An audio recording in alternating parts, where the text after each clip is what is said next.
All right. I'm Joshua Kemble, and this is episode 291 of my live stream. Today, we had a stream earlier where we had Gary Hodges guesting, and we hung out, and we ended up doing shading for page 77 of Not Death But Love, the strange supernatural story of Elizabeth Barrett Browning, the crazy graphic novel. That's a historical fiction graphic novel that I am currently. Let's do a recap of where we're at on this book. We have 76 finished, final, ready to publish pages. We have 86 roughs. And now we're starting on page 77 to try to finalize this page. So we finished the shading. I went on Christopher Runciman's stream earlier. It was a pleasure to be on Christopher's stream. If you guys are curious to kind of recap that, feel free to check that out. It was a lot of fun hanging out with Christopher. And now we're doing some Night Gang business. Night Gang business. And, we have a couple things on the dock today. So what we're going to do is flat coloring page 77. That's exciting. I'm very excited about that, aren't you? And along with flat coloring page 77, we might get a little spicy, or we might not. So it kind of depends on what you guys who are watching decide. So if you aren't in the chats yet, just definitely don't be shy. Feel free to chime in the chats as to which you would prefer. Whether you would like a spicy stream where we would go over commentary of everybody's favorite, the guy I was making fun of, and it made a lot of people mad, Tim Pool. There's an interesting conversation about masculinity with Destiny, John Doyle, and Lauren Chen on The Culture War, episode 20. I only know about it from Destiny's stream, so that's a possibility. We could get political and spicy. There's also a conversation with Jeff Smith that I was kind of curious to check out, and that's him talking about Bone, Tukey, and Netflix cancellation on Creators on Comic Book Herald's channel. So those are like the two things that I might check out and comment on. In the meantime, in the short term, so I guess if you guys want spicy and political, just let me know. Spicy. He said, "Is Josh going to get spicy?" said Thomas Adams. I don't know, it depends. So you guys let me know in the chats whether you want a spicy stream or you want some interesting comic-related content. Either way, we're going to go to our channel. Let me turn off this music. Quite a bit. Quite a bit to have rock and roll playing this entire time. But it's fun to have a theme song, and I enjoy it. So that's basically what's on the dock. By the way, if you're just tuning in, who is this guy? Who is this lunatic? I'm Joshua Kemble. I've been an illustrator and graphic designer professionally for over 20 years. I was an art director for about 9 years and 4 months. And a couple days ago, I decided to kind of opt out from the art direction stuff. And I'm going solo and trying to get my freelance career going again, as well as other avenues. So it'll be an interesting adventure and ride to kind of watch on this channel. And so we'll have to kind of see what all happens. But I think it'll be exciting. I think Thomas in the chats, but I guess before we get into the art stuff, it sounds like Thomas might want the spice. Thomas said, "Before the spice flows, I have a quick art business question. Should one just put out what one likes or do a lot of keyword search should one put out what one likes or do a lot of keyword searches make things to fill unfilled niches?"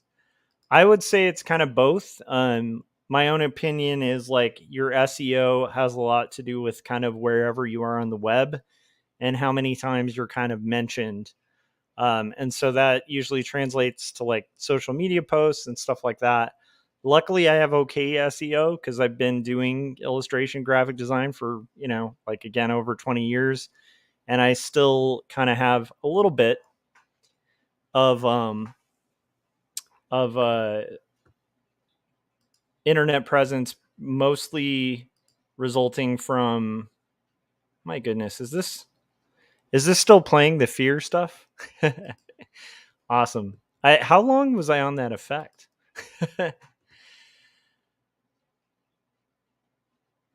Oh, Frank said, did that guy ever respond to your stream where you read his comments? I hope I wasn't on like a fear sound effect that entire time. Yes, he did. He did respond. He actually came in the comments section, and it was actually a pretty cool conversation. It sounds like he's a aspiring artist, and he was just kind of chiming in. It was an interesting conversation. So he doesn't seem like a bad guy, Frank. He just seemed like a guy who's politically fired up, and I get it. I get politically fired up. We all do. Um, Frank, by the way, since it's late, if you're working, it's a night gang. So if you want to hang out and chat, we could hold the spice for a little bit and just have a nice conversation. Or we can get into the spice. So that really depends on you guys in chat. Let's get to our art stream. By the way, if you hear water in the background, that is my fish tank. My new fish tank is just chilling, kind of like right over here. You can barely see it now because the lights are off for night, but it has a wall of bubbles, and that wall of bubbles is making a lot of bubbly noises. So if you hear bubbly noises on here, that is what it is. So hopefully that answers your question, Thomas. But I think that putting out what you like is a good idea. It depends on just what your aim is. For me, it's like I've never been really aiming to be like a full-time YouTuber. So I just kind of put whatever content out that I want. Frank said, I'm sketching some cards, but I have to get up early tomorrow. That makes sense. So Frank is probably, I guess that would mean you're opting for the spice. So we might have to check out the spice. So what you're seeing on the screen, let me just kind of explain that for anybody. Vic Dews here. How's it going, Vic? Thanks for the drawings the other day. That was a lot of fun.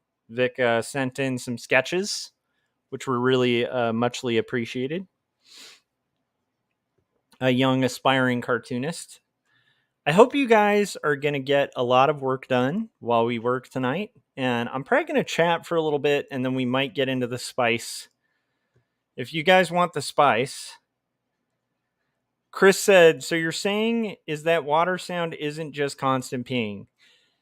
I can't promise you anything, Chris. But also, Chris, if you're up, man, and working, I can send you a link, buddy.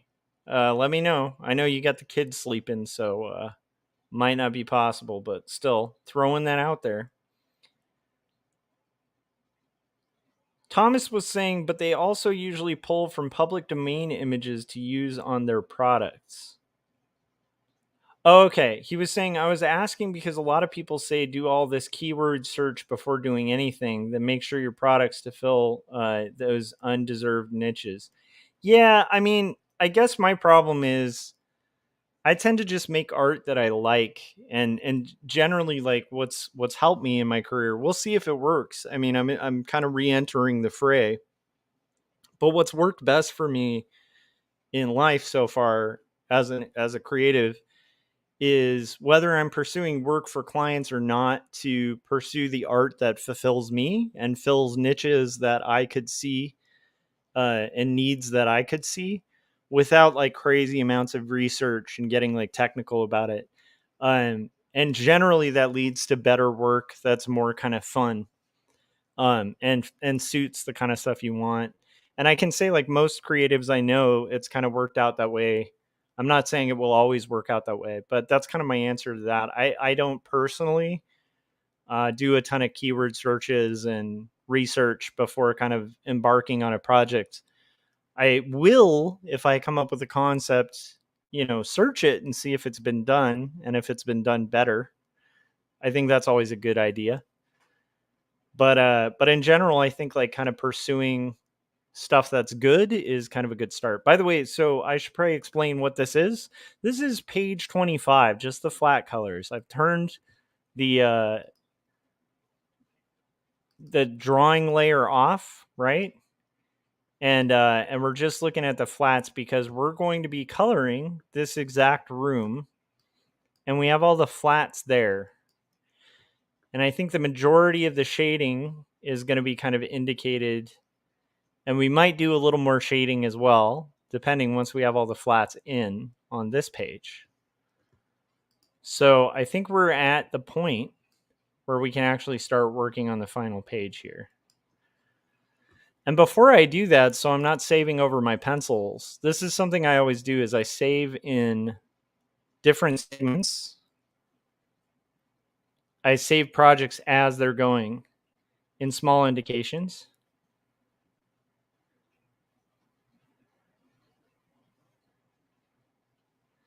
Yeah, Thomas was saying, so make what you like and enjoy making and make some good keywords for SEO, set and free, then move on. Exactly. That's kind of my approach. However, again, like things might have changed.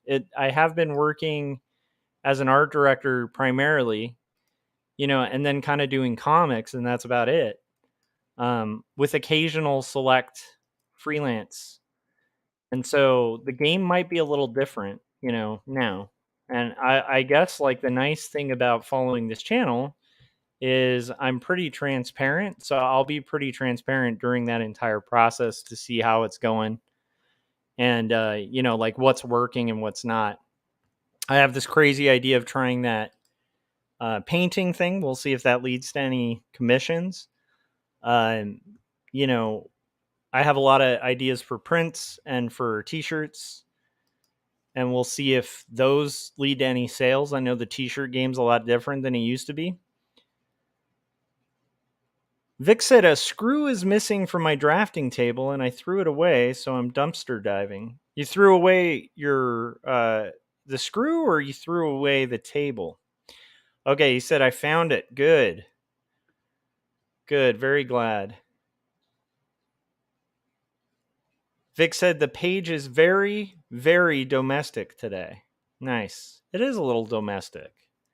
This is definitely taking place. So the scene, just so you guys know, Elizabeth Barrett Browning and Robert Browning went to a magic show.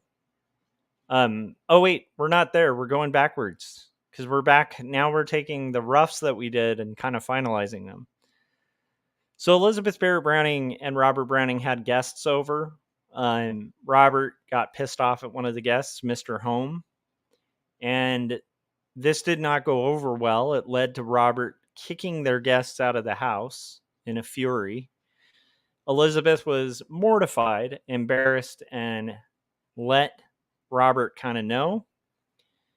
Robert kind of sulked on the couch, went out on the patio of Casa Guidi, looked over the city of Italy at the beautiful night sky. The lights went out in the room behind him. That was our previous page. And now we're at the page where Robert is approaching the bed. He sits down, and Elizabeth says, "What time is it? Where have you been?" And he says, "Trying to think up a suitable penance." And then Elizabeth says, "Leave that to me." And they kiss. It's kind of romantic.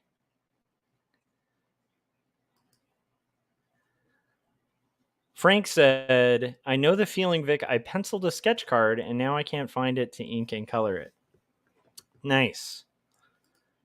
So I'm kind of like curious about this conversation with Destiny on Tim Pool's podcast. Again, this will be like maybe the fourth time I've ever listened to Tim Pool. He just happens to be having guests on that I like. And so it's kind of going to be interesting. The problem with the masculinity conversation, why this is a can of worms, I'm not sure if I want to open up, is I feel like there's a current kind of divide between, these people that tend to call themselves like red pill or something like that, and are all like pro masculinity, and their descriptions of masculinity are usually a really weird kind of tangent. Like in a weird way, they have some points in the sense that like, yeah, like it's good for like a man to support their family and stuff like that. Like they have some basic like supposed traditional values that these people will kind of push, and they're not bad things. Like improve yourself, right? Try to make a career, try to kind of better yourself, try to work out and exercise. Like these are all good things. But I think there's a really toxic side to that whole community that's like clueless as to how relationships work or how dynamics actually work in the real world, and are all kind of based on strange like relationship dynamics that, in my 40 plus years of being on this earth, I've just never experienced or seen. Like, and really terrible dating advice. That's basically what I've seen from like the quote unquote red pill space. So it kind of seems like a lot of guys who are almost like catering their viewpoint of women and relationships to a very immature crowd that I think is hungry for things like that, because they're, going through confusing periods in their life where they're like trying to kind of figure out like, how do I date, how do I do all this stuff. And it's just kind of like a really toxic space because they're offering these solutions that are really non-solutions and just kind of like misogyny dressed up in a different coat or different outfit. And I'm not trying to like drop misogyny in this like far lefty kind of way. I mean, like in a sincere, like, I think a lot of it just stems from like the hatred of women in a weird way. Yeah, Vic was saying they try and trap people like me with stupid bull crap like that. Yeah, for sure. And actually, Vic, you're in the age range that I think they're kind of catering to. And it sucks because it's like, it's confusing when you're young, and no insult to you, Vic. I'm sure you've got it all figured out. But I know when I was around your age, it was really confusing. And they kind of play on people's confusion at that age. And I think that's their general market. And again, like, if people can make a living doing that, cool. I mean, I guess, however people are going to make a living. But I'm a little hesitant to play this video because of the fact and do commentary on it. But we have to color, right? And I have to have something to keep me occupied whilst working. And so what we might end up doing is just kind of very much dipping into this conversation where I'm just suspicious, and I would guess that one of the guests is likely like the only person I'm familiar with in the conversation is Destiny, who, as I've mentioned, he's like a debate guy that I'm pretty familiar with. But everyone else in the conversation I've never heard from, so I don't know what I'm getting into here.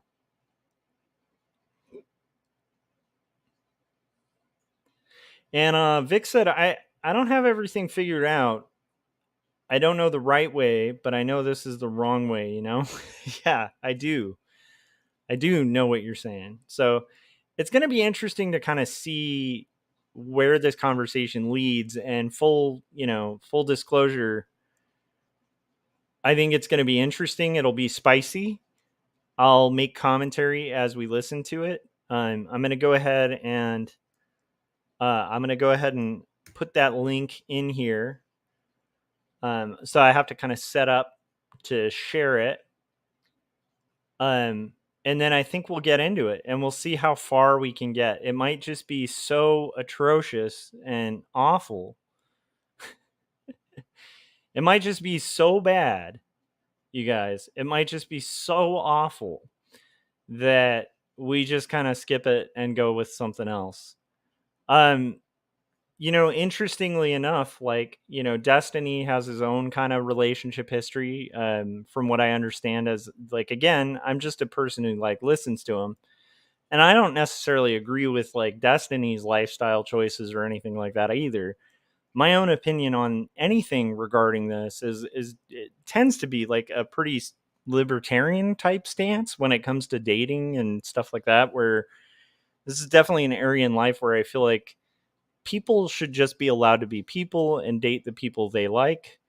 And as long as it doesn't interfere with your life, then who gives a shit? That's kind of my take. Um, that's my own opinion on it. But anyhow, what we're going to do before we get into the spice, stay tuned for the spice. The spice shall come, okay? I'm a spice dealer today, like in Dune, okay? There's going to be some spice, but I also have to finish coloring this comic tonight so that I can kind of update my resume tomorrow and get that going off of my list of things to do. I make lists, you guys. I make lists on these little folded sheets of paper. Once I've accomplished a task, I usually cross it off, and quite often I'll fold the paper to like another corner, and then I'll make a new list. It's this crazy thing that I do to kind of make sure I'm staying organized, especially in tense scenarios, kind of like those that have come up. So the spice will come. But before we get to the spice, we're going to go ahead and just make a generic color fill here and allow you guys to have one more moment or two to opt out. If you want to opt out of spice, let me know in the chats. Select modify, expand. So what we do is expand by 2 pixels. The reason I'm expanding by 2 pixels, you'll see it kind of expands my selection a little bit under the line. And especially because I'm using lines that are kind of like pencil lines, that's going to be really, really important. So what we're going to do is we're going to go ahead and fill a generic area of white. We'll start with white.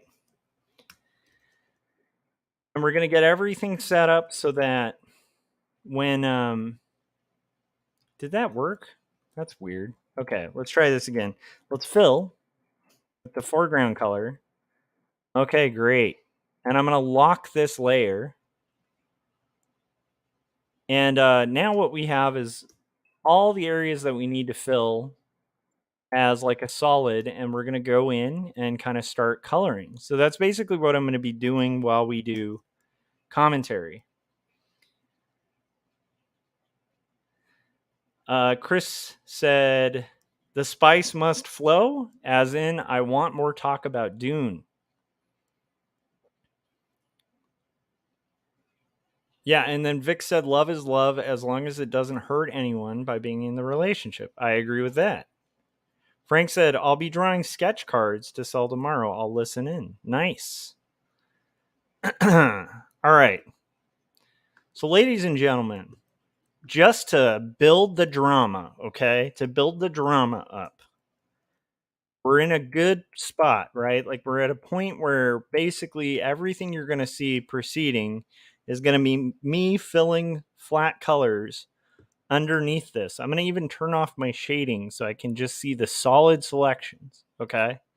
We're going to be working on a historical fiction graphic novel from the Victorian era, and we're going to be listening to some Spice. And all of this buildup was to play the Spice Girls. I'm just kidding. So just to build the drama a little bit, I'm going to play one trailer, and when I come back, we are spicing this crap up, and you are going to get hot takes from me. And again, this is beautiful because I am not working for a corporation anymore, and so I am able to speak exactly what I think. And what you'll find is I'll probably try to be as fair as possible in my analysis of this conversation, and we will see where it goes.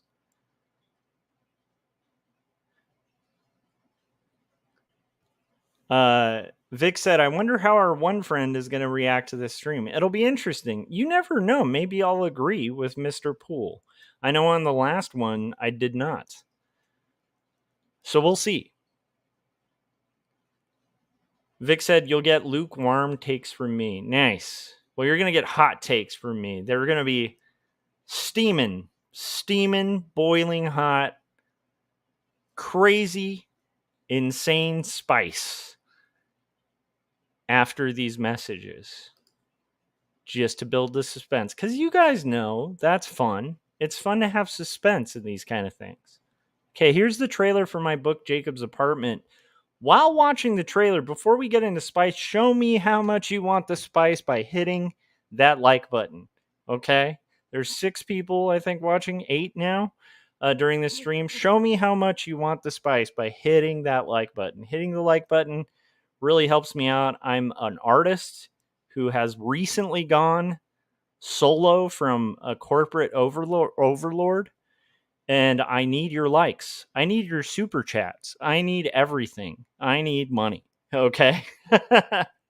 And I am happy to try to make some while doing this, whether it's on ad revenue or it's on super chats. I'm more than happy. I will take money, and if you don't have money, I would appreciate some likes. Here's the trailer to build the suspense, because we all love a little suspense, and then I'll be back and we're gonna rock and roll with some spicy takes. Speak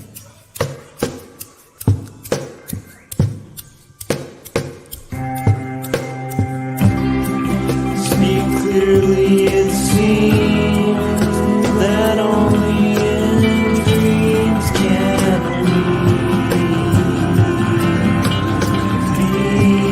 these things we've seen and walk around breathing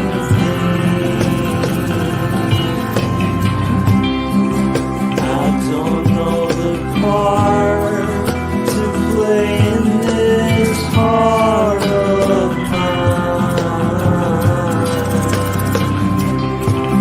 There's dissonant things, they split at the seams.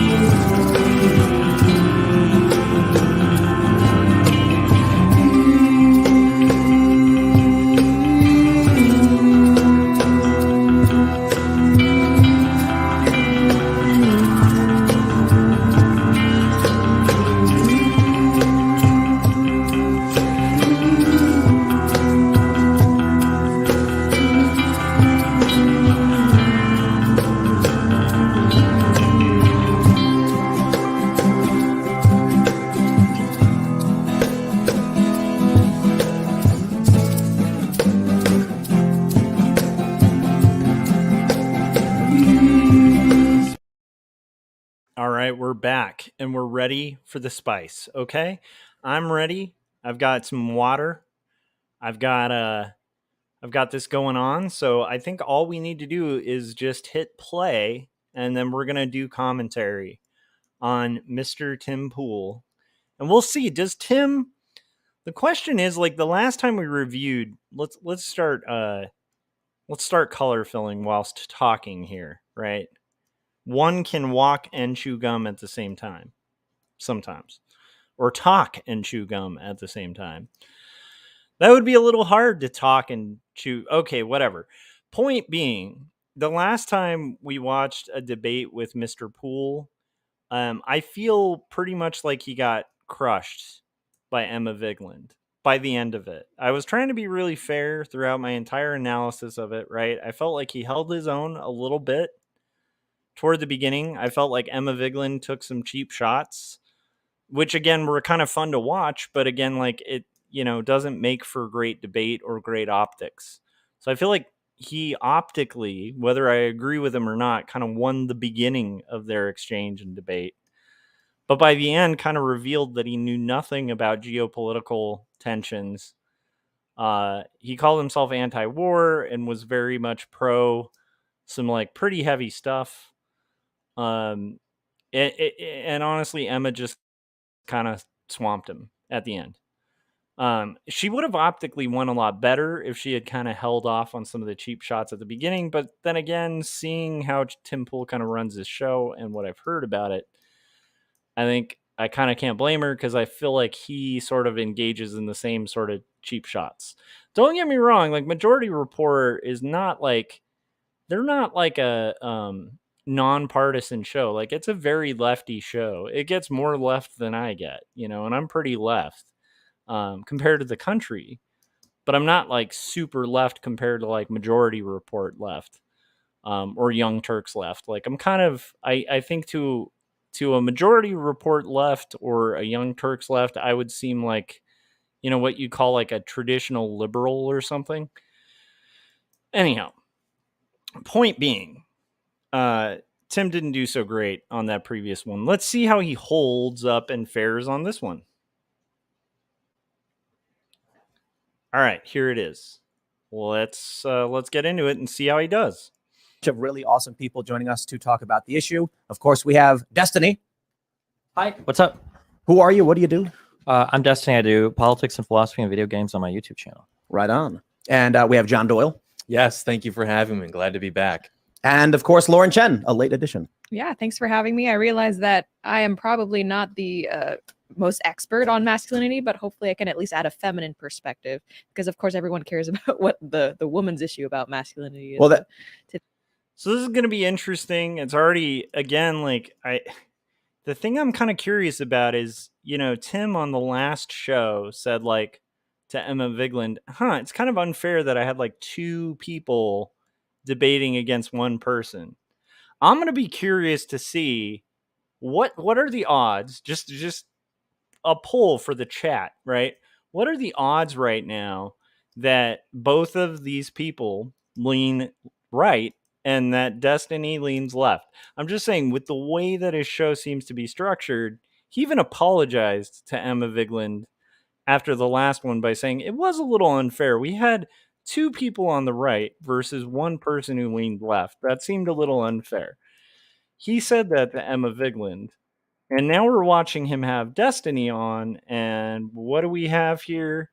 We have two people and one person. I'm just kind of curious. Again, he could blow my mind if it turns out, oh my gosh, you guys, it's not 2 versus 1, but it's actually kind of a fair fight. Now, keep in mind, Destiny, like, one of the reasons I enjoy watching Destiny, and we'll get back to it in a second. I'm also going to correct this. This was a sequential error I just caught, that the lampshade on this wasn't matching the other lampshades because they have like a wooden kind of dowel at the top. So we kind of corrected that just now. So Destiny, like, one of the reasons I really enjoy watching him, even if I disagree with him, is he's incredibly savvy with political debate. He can kind of fluctuate from being very formal to like doing low blows and hits, and he kind of matches the energy of whatever people come at him with. And I think he's really a skilled rhetorician for that reason. Because again, like, if they go low, he'll go low. And if they go high, he'll go high. And he's really good at kind of being adaptable. And one thing he's very notorious for, there's a debate I watched recently where he was debating the stance of pro-choice versus two pro-lifers and a host who was pro-life on like a podcast. And they were just relentlessly using like cheap debate tactics the entire time. And he held his own against three people, like one person who was supposedly moderating who didn't moderate, and actually he kind of came out looking, I think, very victorious, which is kind of baffling. I would get eaten alive in a situation like that. If it were 2 versus 1, I'd probably get eaten alive if it was 1 versus 1. Cause I'm like, who am I? I'm like an art dude, but one of the things that initially, drew me to watching like Destiny's content online was the fact that like he is incredibly savvy, very quick on his feet, and will match people blow for blow, and also kind of retains his own viewpoint. So he doesn't like toe a party line, which I appreciate. So even though he leans left, like, he leans right in areas I don't lean right, and he leans left in areas that I don't lean left. But he's overall just kind of like, seems like a, whether you like him or not, or agree with him or not, he seems like a really good interlocutor. Would that be the right term?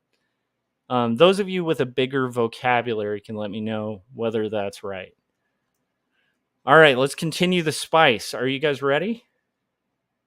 Vic said, I'm somewhat ashamed to say that my mom is a Tim Pool fan. Hey, dude, you know what? Just so you feel better, I had a great father. Like he was, I've written about him in my books. In Jacob's apartment, it's even dedicated to my father because like there's a little twist in Jacob's apartment where, I don't think I'm giving anything away, but it's like there's a character that Jacob, the main character, kind of falls in love with. And he has this dream, and she has this dream that he's kind of like has this subtext of a childhood memory where a toy of his was destroyed by bullies. And he keeps having this dream over and over again of like being that toy that was like ripped up, and kind of almost like hinting at him searching for like a solution that will heal his wounded toy. I know it's very emo. And at the end, like toward the end, there's a big twist, and I'm just gonna go ahead and give it away. So if you haven't read the book yet, you should read it. But there's a twist that it's actually his father who, in reality, kind of like stumbled upon his ripped up toy and saw that Jacob was upset and kind of mended the toy. So it was actually it's a poetic way of saying that Jacob was kind of looking to fill a hole that was filled, that was left, like a void that was left by the death of his father, right? And a lot of that was me actually kind of giving a tribute to my dad, who was there when I had toys or whatever that were ripped up or I needed help. And it's kind of an homage to him. And also like very like the parts of Jacob's apartment that are very autobiographical are parts that talk about like losing, your family member to cancer, which is like a really heavy topic. Anyhow, point being, this is a father I really admire. This long-winded response to Vic here. My father used to listen to Rush Limbaugh, like I grew up in like a red area, my father was an artist, but he was like a right leaning dude. I grew up being really right wing, like most of my childhood. It really wasn't until I went to college that I started changing my perspective. And a lot of it was just from reading history and being like, huh. And I remember one of the big things that changed my political viewpoint was when I looked up just statistics. I mean, this was the start, right? It's like anytime you change your mind, it's like a long process, right? But I remember looking at a statistic and it really blew my mind. And it was basically just looking at Republicans in office and what the economy was like when they left. And my whole childhood, I was just told by so many people, Reagan was like the best. They were like, Reagan was just, when I grew up, I just grew up among like Reagan loving people, and they would just like always cite Reagan as like the pinnacle of like the best person. I remember I started reading history about Reagan, and then I found out about like Iran Contra. I'm like, okay, so he kind of rigged the release of hostages for a re-election campaign. That's kind of shitty. Like he could have released them earlier and he literally held off to get reelected. And I was like, well, that's not like foreign, people were like praising his foreign policy. And I was like, that's kind of a shitty thing to do. And that made me think. And then I looked at just Reagan, and Reaganomics and like trickle down economics. And I saw the impact and I was like, that's crazy. Republicans in office, there's a recession. And then I started looking at it and I'm like, oh my gosh, when there are Republicans in office, they keep saying they're like fiscally responsible, but they like leave with like these massive deficits and like usually wars and like and generally like leave the country like in more poverty than it was when they came in. And I know you can't fully blame economies on presidents, but it just got me thinking because I was like, why does everybody on the right that even when I grew up think that Reagan's this like flawless individual who, you know, brought so much wealth to our country when it's just like factually untrue. Like you can look at what the amount of money was in our country, like what our debt was when he left. And then here's the weird thing. Growing up, I heard these horror stories, you know, because again, and by the way, this is just going to show you, I don't think people on the right are evil, okay? Because I loved my dad. I think he was a great person, right? And he was right leaning. I just think I think he misunderstood, and I think he drank a little bit of the Kool-Aid, okay? He was an intelligent man too, so I don't think you have to be stupid to drink the Kool-Aid.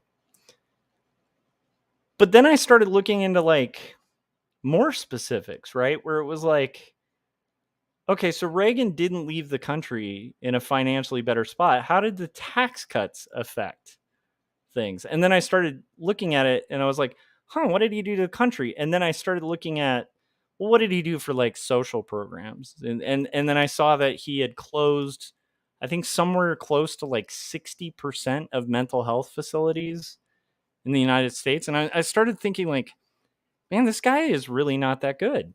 Like, and then there's some things that are commendable. Like, it's arguable that a lot of the steps that Reagan took, like, might have helped end the Cold War. Although I think most of that really actually is due to Bush 1.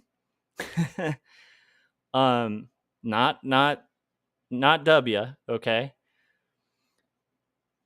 So like it just got me thinking is all. And then like that started me on a path where I started looking at the history of Republicans, the history of Democrats. I started looking at the evil president, like everybody, growing up, it was like there were just Clinton jokes nonstop. Like Clinton was just the worst. He was awful. He was horrible. And then I looked at Clinton and I'm like, that's crazy because he actually like balanced the budget. That's insane.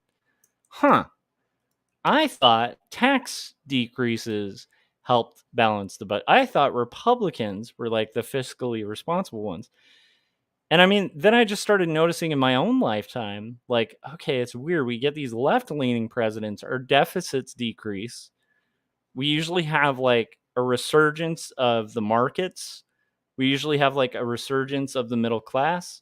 And then Republicans take office and the middle class gets screwed. The richer get richer. The poorer get poorer. And then like we get like really bad deficits and crazy debt. And usually it's crazy debt like due to like tax cuts for like the smallest percentage of people, who literally could spend $1 million a day for the rest of their lives and not go broke.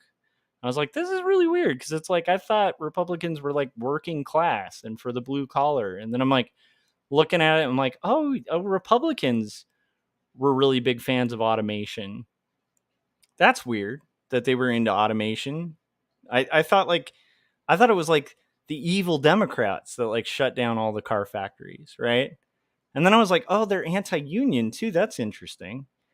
And I started looking into unions and I was like, hey, unions are actually pretty good ways for workers to actually get paid a reasonable wage, and then I started looking into the long history and I was like, child labor laws, those are kind of nice. It's kind of nice to not have, like I'm right now, for the first time in my life, like, well, not in my life, but in a long time, I'm in a potential jobless situation. I'm glad I don't live in a country where I could go, Benji, to my kid, it's time to work. I think that's pretty messed up that there was an era in time where, you could send like your 9-year-old to work for your family in like some factory because they have small hands. Like, and then I'm like, who made that change? And anyhow, it's a long-winded story of demystifying some of the myths that I had grown up hearing on like right-wing radio and in churches and all of that kind of stuff, right? Like there's a propaganda to it. And I'm not pretending that the left doesn't have that propaganda, but it was interesting growing up with all of that on the right and having that realization. I think the time I solidly became a Democrat was in my 20s, my early 20s. And a lot of that, when I became really solidly Democratic was during the Iraq War. Like that was for me, like, I think up until then I was like leaning Democrat and I called myself nonpartisan. And it was the Iraq War where I just was like, I am done calling myself like a centrist or a person who's like in the middle. And since then, I've just learned more and more. And like right now, with the current resurgence of like actual fascism, being kind of the extreme of one party, I feel like, much more at home with the left of this country. Even the furthest left, I think, is way less dangerous. Although I will say, I have this theory where people go so far left, right? It's a circle. People go so far left that they end up here and like on the circle. And they'll go so far right, they end up here on the circle and they meet in Crazy Town up top. So I'm not a fan of like extremists. Thomas said, I think most of Clinton's good economic times was the tech bubble. There were signs of the economy declining in a few final years of the Clinton administration. Well, you could say that, but then there's Obama. And you look into it, it's shocking how many times recession, Republican, recession, Republican, recession, Republican. It's like a night and day issue. And it's something you can look into, and again, it's a beautiful stat because you can't fake the numbers. You just can't fake the numbers. You can't fake the numbers of how crappy the economy was after Reagan left. You can't. You just can't like fudge it. And he had 2 terms. So you can't say, oh, he was like, that was the previous guy. No, it's like 2 terms in and he left the country in terrible condition. 2 terms in Obama, country was in a really good economic condition. It just was. And then, now we're kind of dealing with the pitfalls of Trump, but like you're starting to see like the stock market's starting to come back, right? Like things are flowing again. And I have a feeling if we have somebody on the right in office again, I think we're going to have another mess. And I'm not going to like pin all of that on Trump. Like a lot of it was like, there was a massive global pandemic that like basically screwed up everything, right? Like whoever was in office was going to leave it in bad shape. But I'm just saying it's an interesting thing to start looking into. And if you haven't yet, I'd encourage you to, because it really did sincerely change my viewpoint. And then I started looking at FDR and I was remembering my grandpa. I'm going to ramble for a little bit. Sorry, Tim Pool's coming up. I was looking at my grandpa, and like my grandfather wasn't like really a political guy, but he always spoke really well of Franklin Delano Roosevelt. My grandpa served in World War II, and he always like, even though my grandpa was, I think if he was partisan, he probably would have called himself a Republican, but he spoke so well of FDR. And then I was kind of thinking about like the party of FDR. I read about FDR. FDR did some horrible things too, right? Like, I mean, I'm not going to put him on a pedestal. He's one of my favorite presidents, but he also interned, Japanese people during World War II, right? Like, that's not cool.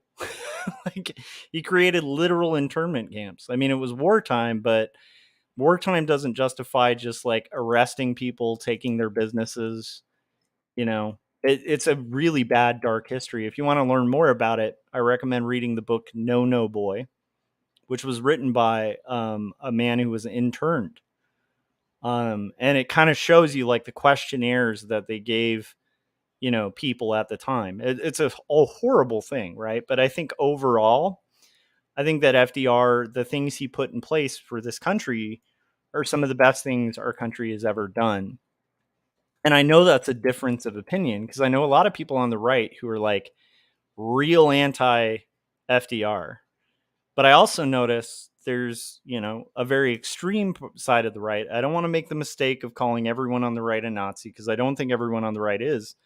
But I think the right wing needs to own the fact that there are literal Nazis on the right. I will not deny that there are literal communists on the left, very far left. But I think the right really needs to come to terms with the far right and what that is, and start going, they hate FDR. I feel like Nazis hated FDR a lot too. that might be an unfair comparison, but I'm just saying. Vic said, jittering Josh jolting out. Am I jittering right now? Is my connection dying?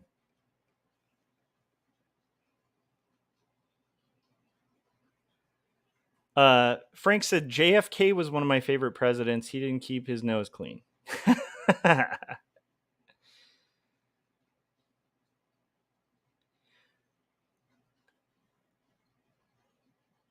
Nice. And then Vic, I didn't know your comments were occasionally getting in there.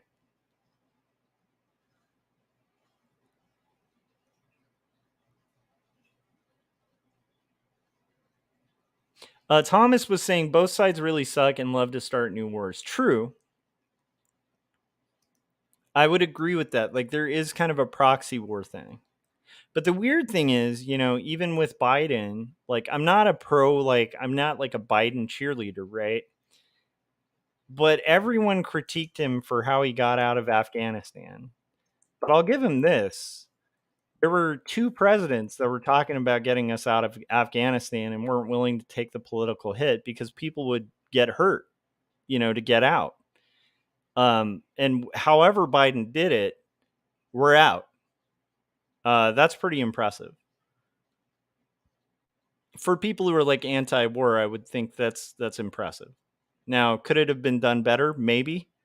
But he actually kept his word on that. And I'll give him credit for that, regardless of whether it could have been done better.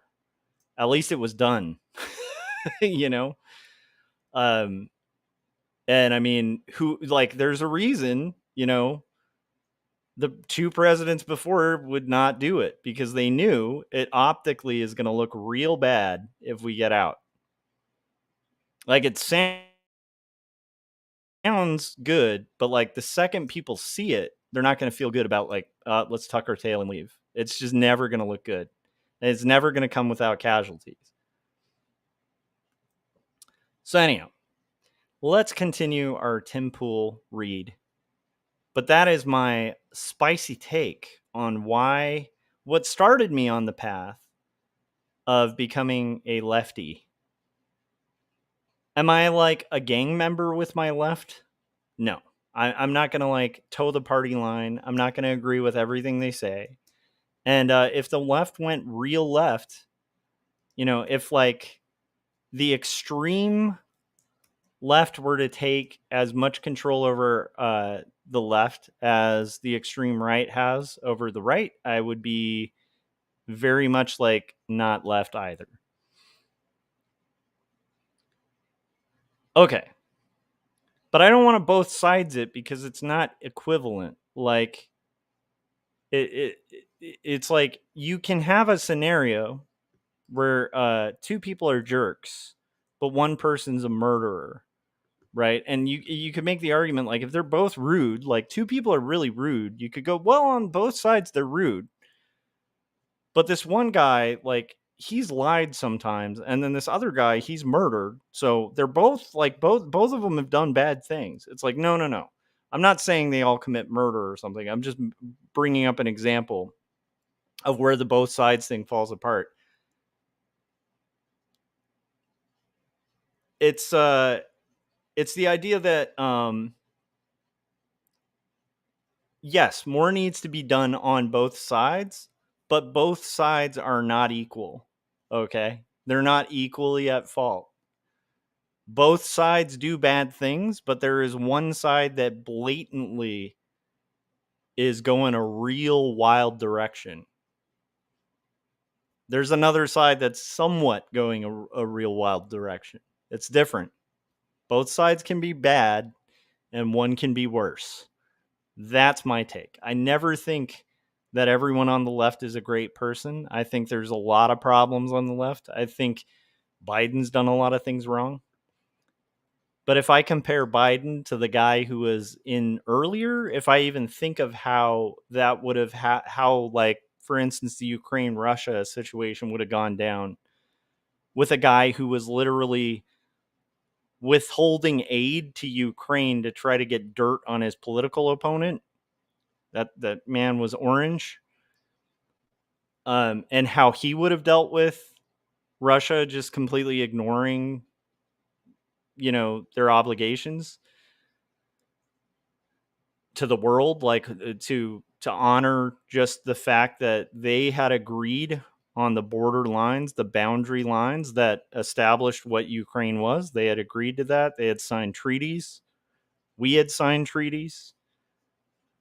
I guarantee you, if it wasn't Biden in office, I don't think we would be supporting Ukraine.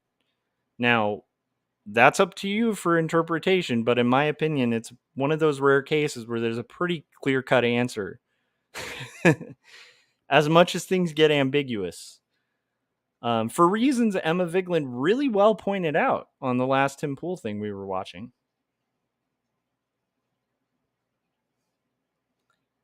I love that Vic said, "Are you talking about Ronald K. Tangerine?"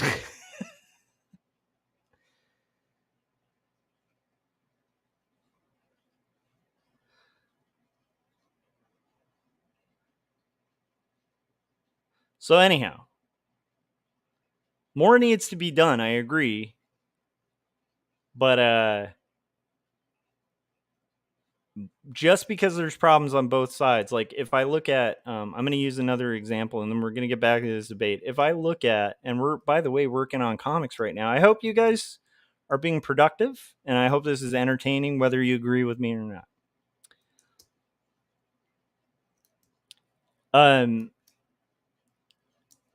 Like one of the problems with the both sidesing is, let's say my son was like playing with his cousin, right?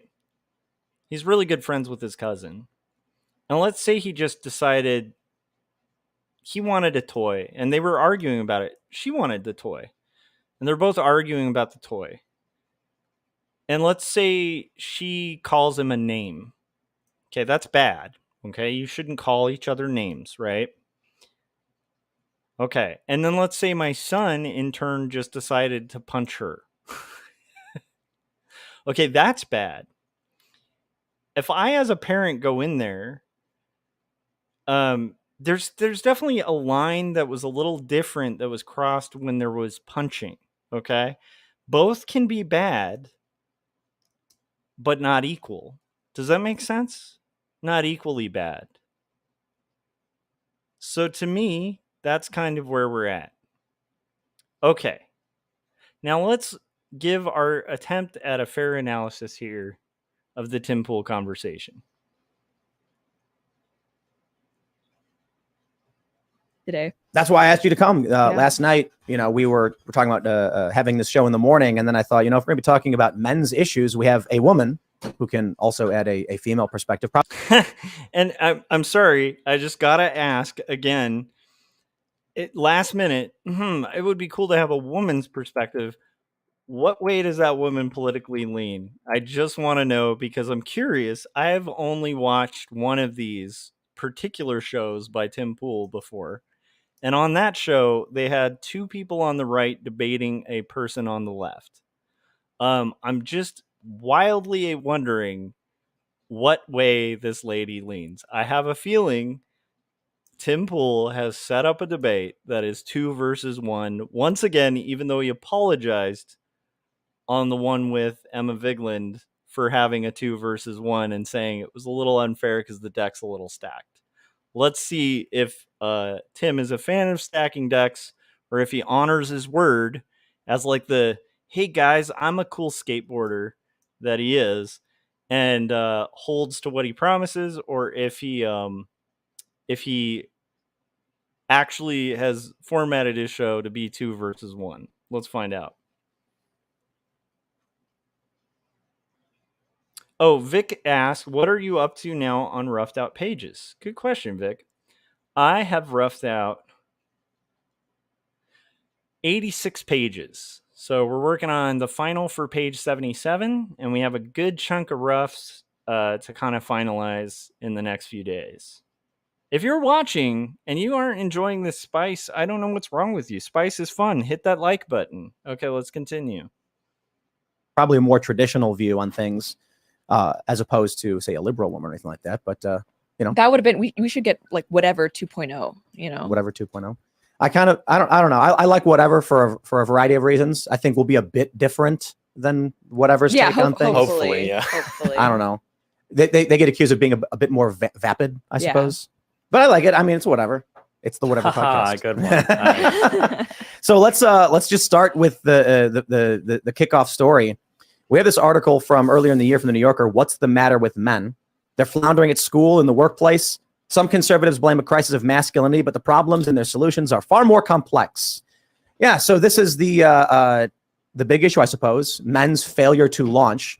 We hear about toxic masculinity quite a bit in, various corporate press circles, things like that. We've had the Gillette commercial and other things like that seem to poke at, a view of toxic masculinity. But I'm curious, just to kick it off, whoever wants to start, what's your thought on why men appear to be failing?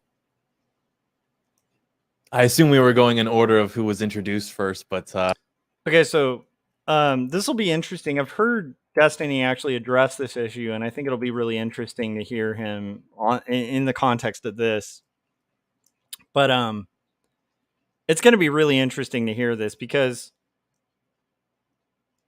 yeah, I'm really curious where this goes. That's all I'll say at this point. It's going to be fun to see where this goes. But I will say, in general, I have a lot of opinions on the idea of like toxic masculinity and the truth of some of it. Just from like the way I was raised to, things I've observed in my own life to kind of things that I've learned from kind of having two sisters and observing men that I think would have benefited from having sisters, or relationships with women that weren't, of a romantic nature. I think there definitely is a little bit of growing that I think a lot of dudes can do. But I think that there's going to be a really interesting take on this that isn't kind of like your typical lefty take or whatever when it gets to Destiny. That being said, we're at the hour mark, ladies and gentlemen. And so what I'm going to do is I'm going to go ahead and play another trailer. Right now, you know what? Before we play the trailer, let me go ahead and finish this part where I'm kind of deselecting the white areas of the page, because that would be a better place to leave it at. So let's continue, and then we'll see what goes on. Philip said, my schedule is so sporadic that I just got done what I can get done around everything else, but I'm going to rough about 10 pages and then go back and ink them. Nice. 10 pages, man. That's badass. Vic said, learning about women from women. That's preposterous. It's a thought. I'm just saying it might benefit people. Okay, let's continue here. all right, I'll be like the based alpha male and assert myself into the conversation early on, I suppose. No. I think it's probably because we just aren't taught how to be men. I mean, traditionally, men would be taught how to sort of grow into their masculinity by their fathers, grandfathers, uncles. But now we have a very, I think, androgynous and weak society because of things like you mentioned with testosterone going down because of different lifestyle factors, things they're putting in the food, things even in the water. There's like residual birth control, I think, like estrogen in the water. But also, I think our society doesn't really... Hold on a sec. Okay, is this like the gay frogs thing from Alex Jones? I'm sorry. I'm sure there's like some fringe issue where there was estrogen in water or something. I'm sure it's probably maybe true. But I mean, if you're just introducing like yourself and the first thing you're saying is like, you guys, it's the water. I think it's from the water. That's a little I don't know. We'll see. But like that to me was an interesting thing where I'm like, maybe. I mean, I know there was a thing a long time ago with what was it called? Like the no stick pans, and the material that's in that can cause real harm to like men. So I know things like that can actually be, but I would guess that this is probably like a very fringe case. You know, maybe it was like Flint, Michigan's water. Uh, I don't know. It'll be interesting to see. But yeah, I'm really baffled by that estrogen in the water. I would want to see that backed. I'll be interested in seeing if he's pinned down on that. That sounds a little conspiratorial. They're pumping estrogen in the water to make us girls. All right, let's continue. Incentivize positive channeling of those behaviors. Typically, if you are a man, you're going to want to like impose your will upon the world in some capacity, whatever that may be. But if you can't do that, you're going to turn that inward and self-destruct, or you're going to try to distract yourself from that drive naturally with things like maybe drugs, video games, masturbation, pornography. And so I think that's kind of what we're Games of Risk, making comic books. Oh no, I'm just kidding. Okay, let's continue. seeing, just because men haven't really been taught by their fathers, who they're largely absent from their lives in the first place now, how to actually be a man. And now people don't even know what that means. Like if you ask someone how to be a man, and even you look in like in the red pill community, they'll say, well, being a man is like, having sex with lots of women and smoking cigars and drinking whiskey. And it's like this caricature. It's like a costume of like what masculinity actually is. And so no one really has a clear definition of it, because I don't think the definition is actually that interesting. Like if you'd go back 100 years and be like, how do I be a man? It's like, I don't know, just like do it. It's supposed to be something that happens naturally. And I think that as our society has devolved, we've had so many impediments introduced that prevent people from doing. Okay, so now I'm really curious to see if he's going to be held to account on that too, because his own definition. This is one thing I've noticed in the red pill space too. I don't know if this dude's red pill, but his definition of manhood itself is like slippery, where he's like, well, I mean, it used to just be that you just say man, and that just kind of meant things, and I'm not going to define those things, so it's a little harder to like pin me down on what exactly I mean. Again, I'm not familiar with this guy. I'm trying to be fair with him, but right there, I'm just noticing a little bit of slippery language where it's like, well, I mean, back in the day, I mean, it's hard because, defining a man is something that like not many people are really familiar, because you never really used to have to. And he's kind of doing these like weird verbal hurdles to like try to pin down what a man is without pinning down what a man is. And he's just saying, but yeah, back in the day, you used to just know, and now we don't really know. And it's like, okay, but like, what did you used to know? Like, because if you don't know what the unspoken thing was, then it's going to be really hard to have a discussion about said unspoken thing. But let's find out a little bit further. Chris said, haha, playing Risk and making comics is definitely a sign of estrogen in the water. For sure. Okay, let's continue. That naturally, they think they have to like reinvent it into some really complex thing. You have to take these courses and read these books. That's not the case. You should really be able to just kind of develop into it, I think. I wonder if it had something to do in the past with survival. Sorry, doesn't that seem like an easy like layup for somebody who's like pro masculinity? I mean, maybe I'm wrong. Maybe this guy isn't kind of representing the pro masculinity thing. And I'll give him credit for like thinking the red pill space is a little cartoonish, like with, the whole like I'm a dude because I sleep with a bunch of people and smoke cigars.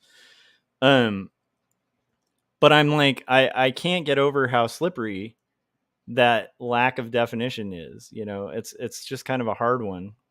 I'm also wondering, okay, cool. So we do have our white areas filled. And my very estrogen filled comic about the Brownings will continue after these messages. I'll be right back. By the way, Philip was saying, I think, yeah, I was going to say, Frank was saying only 10 filled. Josh can rush out 11 pages. Yeah, I can rough out 11 pages in like 11 days because my roughs take me forever because I'm a slow artist. Philip will kick my ass at roughs. He's a killer drawer. He's a good drawer, that Philip. Philip said, well, Josh is more experienced than I am when it comes to all things comics. Yeah, but I mean, Philip, you're a quicker and better drawer. So if you guys are curious to see a quicker and better drawer, definitely check out Philip Chandler's channel. Let's see here. Let me get all the chats, and then we'll take a little commercial break. Okay. Philip said, I'm getting maybe a rough page done a day as long as nothing interrupts the day. Hey, you know what? So we're about on pace, but Philip, it doesn't sound like you're slower than me at all. And again, like, you guys should see Philip's drawings. He's a killer artist. Vic said, yeah, no matter what, you're still working on it, and it makes all the creators of the past proud. Well, some are salty. Some are salty. That's right. And we're being salty on this stream. I'll be back with some salty streaming. If you guys are enjoying this, as this trailer for my book is playing, consider picking up a book. And also, while you're at it, hit like, hit subscribe, hit the bell so you get notifications when we're about to go live. And yeah, we're going to go ahead and play the Wordzoid trailer by Jim Lujan for both of my books. One last thing, I do take super chats, so if you have a specific thing you want called out on the show that's safe, like that one needs to follow YouTube's TOS, but other than that, feel free to send a super chat and I will read it, and I promise to address any super chat that comes my way, as long as it's not violating YouTube's TOS. Okay, let's continue by watching Wordzoid, and then I'll be back with more spicy takes. Spicy Kemble. Well, Peter, since I'm such a big music fan, I'm going to have to go with Karen Carpenter. Oh, Stu, I'm sorry. That's the incorrect answer. Trish, what you got for us? I'm gonna go with Kim Gordon. All right, let's check that answer. Kim Gordon. Do we have a Kim Gordon? Yes, and that means you're our new Wordzoid champion, Trish. Dale, tell Trish what she's won. Trish, you've won a copy of 2 stories, a memoir of faith and mental illness. Handwritten, hand-drawn, and handed to you by artist and writer Joshua Kemble. But wait, that's not all. You've also won a copy of Jacob's Apartment, the story of a doomed romance. What happens when you take Eternal Sunshine of the Spotless Mind and put it in a blender with Ghost World? You get Jacob's Apartment, written and illustrated by Joshua Kemble. Trish, thank you for playing Wordzoid. All right, great job, Trish. I was told I was gonna get a lifetime supply of paper towels.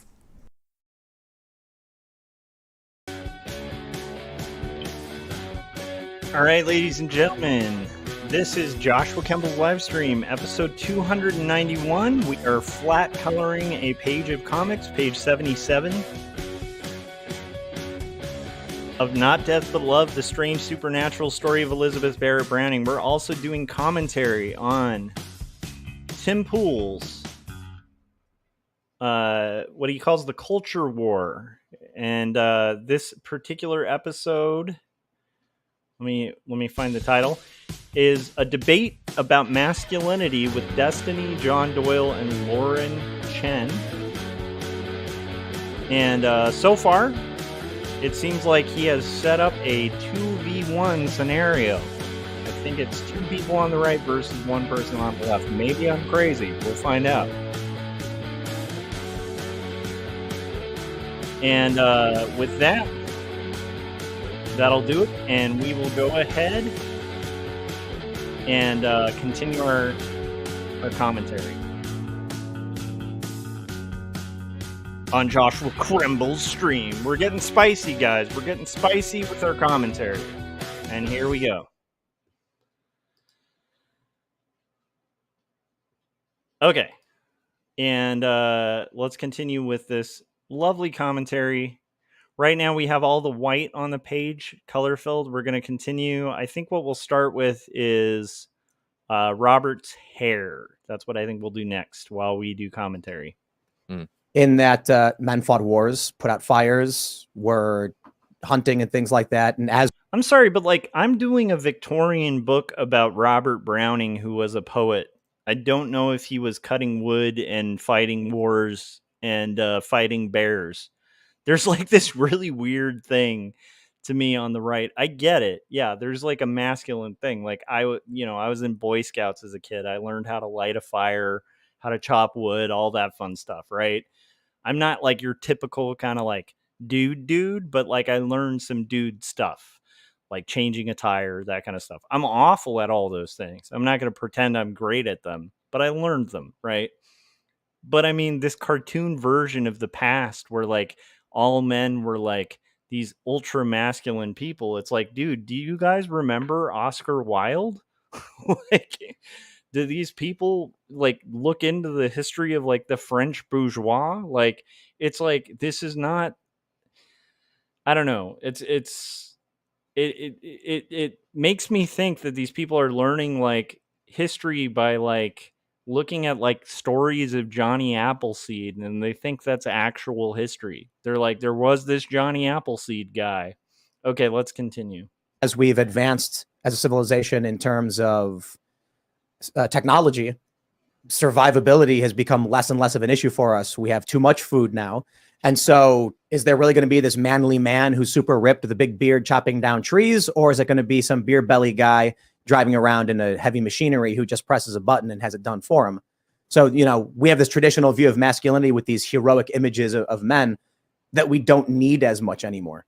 Yeah, I think that's definitely possible. I think that it's still possible, though, for men to be heroes, even in this like post-industrial society. But I think they're prevented from doing so. I mean, even like in school nowadays, boys can't stand up for themselves on the playground because they have like zero tolerance policies, which teach kids that like violence is absolutely never.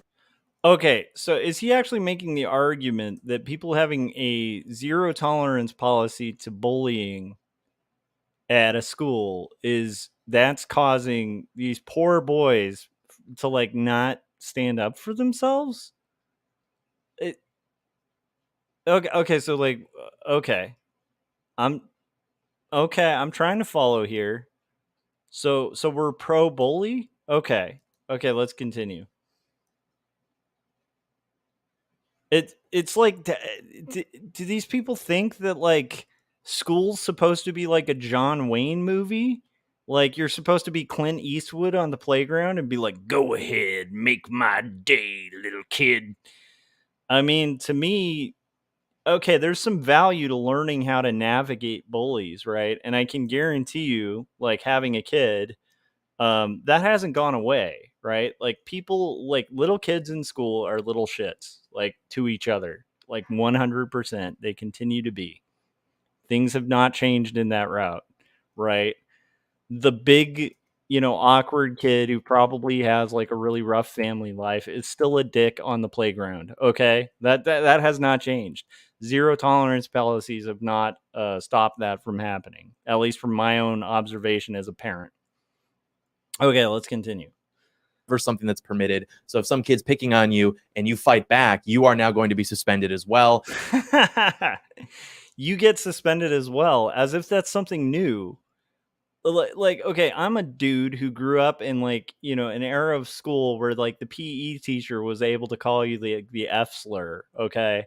And like would literally hit kids. Like there were like teachers that were wild. They would like cuss out students. They'd throw furniture at students. Like this is the high school era I went to school. Like, and all I'm saying is in that era, even there were multiple times where I was getting bullied.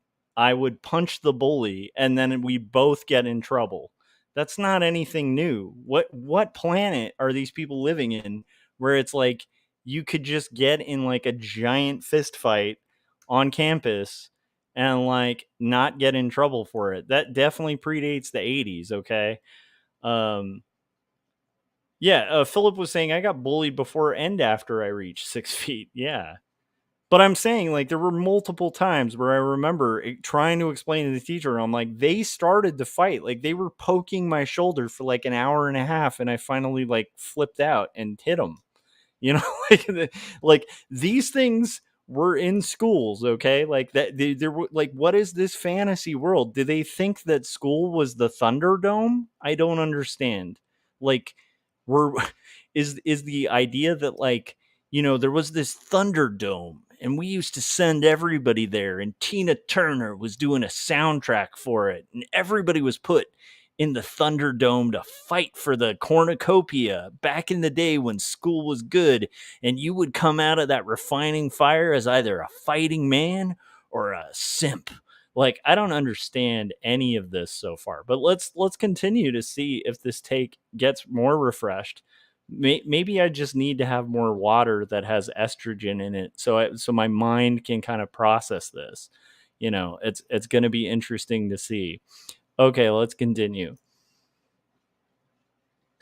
You also have things like they're bringing these social workers and counselors to try to tell boys that, like, if you have a problem, you have to talk about it, and there's probably something wrong with you. They even try to turn the students. Oh God, they even have people try to talk about their problems rather than fight it out.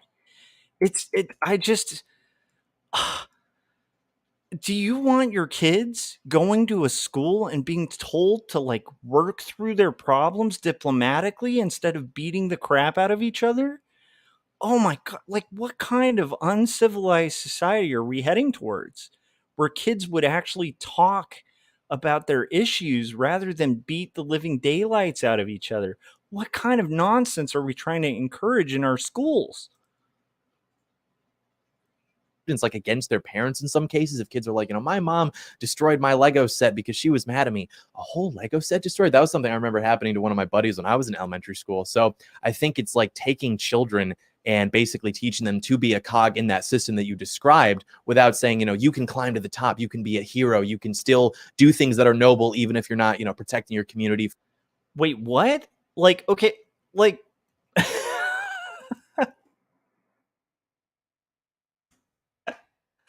I'm sorry. Oh my gosh. Philip was saying, I usually got held down by about 5 of them while they took turns getting shots at me. Yeah, usually with me, it was groups of 3. There were 3 guys. They always went by 3s.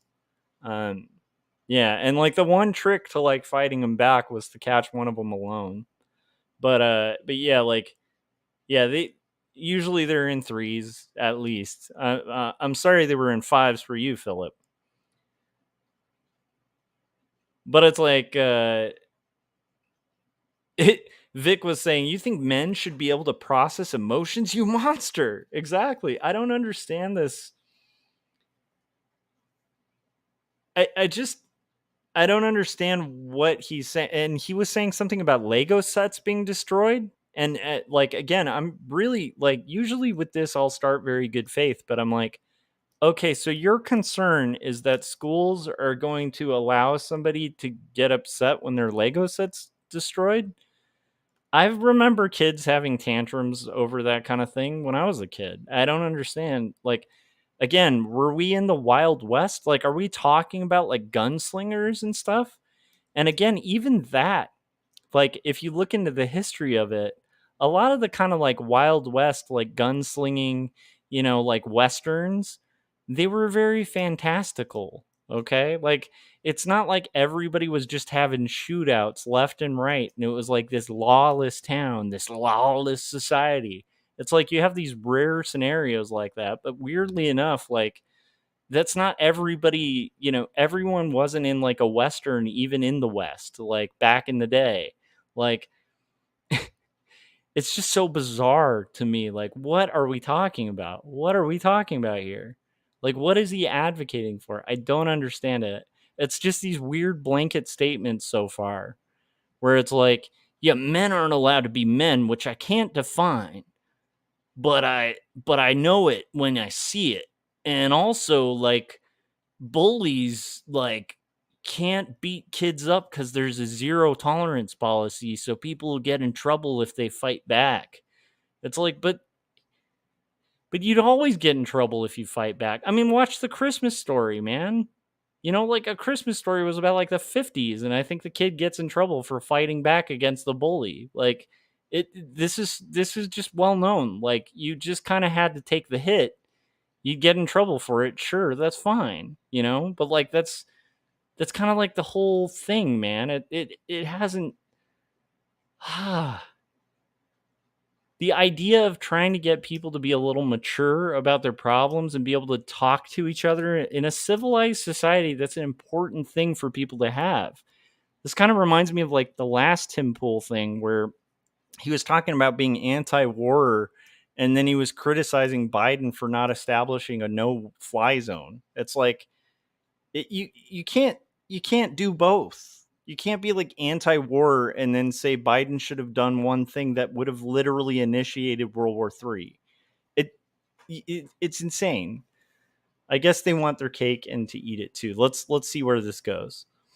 From Indians, you can protect them from criminals. But now the law has made that largely impossible in many cases as well, I think. Well, most of the institutions that young men interact with are run. The law has made it impossible to defend yourself against criminals. I hope they actually back these up with like statistics. What are they talking about? I feel like, are we in different realities? You know, I've lived in pretty rough neighborhoods, you know. Are we in different realities? Is there like maybe... Okay, let's continue. Run by women. If we look at the education system, it is a more feminine view, and the way that little girls learn and little boys learn, it's not the same. And it's not that one's better than the other, but I feel like that, in addition to the fact that social workers, for example, overwhelmingly females, psychologists, psychiatrists, overwhelmingly females. There are so many women who I think have the best intention when it comes. Okay, so could that be because women tend to be more emotionally intelligent than men? I'm just saying, like, there's science behind that. I thought these red pillars were all about like science and stuff. Like, I thought they like used like evolutionary psychology to like back what they're saying. And she's bringing up the statistic that like there's more women in psychology to be like, yes, see, it's a horrible thing. And by the way, boom, 100% was right. Tim Pool is setting up a 2v1 scenario. Okay, for everybody who's like a Tim Pool simp, right? From like the last time I critiqued Tim Pool, I just want to point out, you know, when he was debating Emma Vigland a couple episodes ago, he was literally telling her, "I'm sorry, this was an unfair debate." He said that at the end of it, saying this was unfair. It was 2v1. Maybe I'll make it more balanced next time. Now he has Destiny on, who's on the left, and he has two people on the right, as well as himself on the right, even though he calls himself a centrist. And it's 2v1 again. It almost seems like that's his format. Okay, let's continue. And that's not rigged at all. Like, you know, it's very smart to have three people. Three people on the right versus one on the left. So he's actually upped his ante in this one. Probably because he knows Destiny's a heavy hitter. Okay, let's continue. To shaping men's lives, but I think they're not realizing that men and women are different. So that masculine leadership that you were talking about, that's largely missing, and it's been replaced with either nothing or maybe too much of a feminizing influence. What do you think? Wait, okay, I hope Destiny hits this, because she said that masculine leadership that you were talking about. What masculine leadership that he was talking about? It sounds like he was saying, hey, like, kids should fight each other on the playground and dudes should go to war. And he was talking about like people need heroes or something. He didn't really make any case. I don't know. It's going to be interesting to see how this is responded to, because it's very bizarre. Now, I'm guessing knowing Destiny is going to start with like an olive branch. Oh, you got it. I don't think men and women are that different. I do agree with one thing that was said, though. I think one of the big issues you run into is there's literally no good advice out there for how to, I guess, help men, because it seems like on the left, they just don't want to talk to men at all. They're just exclusively talking to women or maybe minority men. And then for people on the right, it's this very strange caricature We lost our connection of masculinity. It's funny because you pointed out like that the red pill talks about a caricature of masculinity, but I feel like sometimes conservatives talk about characters of masculinity too. I feel like when we talk about masculinity, everybody wants to talk about like the really sexy, like fighting the kid at lunch that broke your Legos, or fighting with your parents, whatever. The reality is, and I say the same shit to red pillers who say, well, it's important for you to be masculine because somebody breaks into my house, I need to get my assault rifle and tell my woman to hide my, like, life, 99% of life is not these moments. Like how successful you are in life really comes down to like Can you maintain a sleep schedule? Can you have a decent diet? Do you have enough discipline to go to work, show up to your job? Can you graduate school? Like, these are not only are these like the most important, they're oftentimes the hardest ones. It's a lot harder to maintain a 4.0 GPA, get a scholarship, go to school, than it is to stand up to a bully one time on the playground. Yep. But it seems like those are the sexy like moments that everybody wants to obsess over. And then in the meantime, when you look at like the woman's side of things, women have been taught to have more control over reproductive health. They're taught to go to school and succeed in ways that we never thought they could before. They're taught to enter the job market and get jobs and make money in ways we never thought they could before. Women have been doing a good job at kind of like leveling up all these different aspects of their lives. Nobody wants to talk to the men on the left, and the people that are talking to the men from the right are like, well, you guys just need to be even more masculine, even though I don't see any future where just being even more masculine is equipping you to succeed in a world where your outcomes are largely determined by like how successful you could be at a white collar office job, or how successful you could be sitting down, 8 hours a day in a school setting, like in college. I suppose that's true. I don't know if, while it does seem sort of, it's actually a really, really valid point that he just made. Like, that was a heavy hit. And I think that's actually a really good point. It's like women have been largely outperforming men when it comes to school, when it comes to like studying, when it comes to performance in the workplace. They have an escalating pay scale that's actually been improving. It's not equivalent to men yet, but it probably will lapse men very soon. And so it's like, it seems like in general, looking at the statistics, that women are doing very well in our modern society and that men are falling behind. And it seems like if you tell men to just go backwards and become kind of more primitive and start beating each other up and fighting, it's like, I don't know if that like really is going to advance the goalpost in areas where we should probably improve, like emotional intelligence, which allows people and enables people to do better in workplaces, to do better, when it comes to school, right? Like to kind of learn better study methods, that kind of thing. I don't know if the things that this guy was talking about, fighting bullies for your Legos, it just seems to me like a very gross oversimplification that's a non-solution presented as a solution, which I find to be pretty common with, the idea of conservative, which is, again, the idea like we got to conserve everything. We got to go backwards. We can't go forwards. And that's like a very myopic kind of viewpoint, I think, of the issue. You guys, I have to go get some water, some effeminizing estrogen filled water. I'll be right back. We're going to play a trailer. We're making some progress on our flat colors here for page 77 of my graphic novel. We're going to go ahead and play another trailer. And I think in this one, since Philip was in the chats, we're going to play a nice, wonderful video by Philip. Hi, my name is Phil Chandler. I'm a freelance artist, illustrator, and cartoonist. Today, though, however, I want to tell you about a graphic novel I picked up recently called Jacob's Apartment. This book was both written and beautifully illustrated by Joshua Kemble. It is the story of a doomed romance that causes the main character to question his beliefs and his faith, while he's also going through other tragedies in his life. Every page has been illustrated by hand and digitally colored with painstaking detail. It is an emotional story that causes you to think and even question things in your own life. And while the story is a tragedy, it is one that I was completely entertained by and I highly recommend. You can currently find this on Amazon or even check in with your local bookstore and see if you can order it.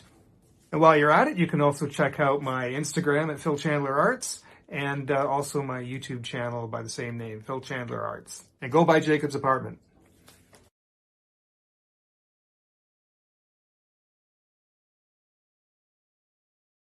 Back with the spicy stream. It's a Night Gang stream. We got Chris K saying, what was it? Dime novels and such propagated ideas of the mythologized West even were popular during the time period itself. Exactly.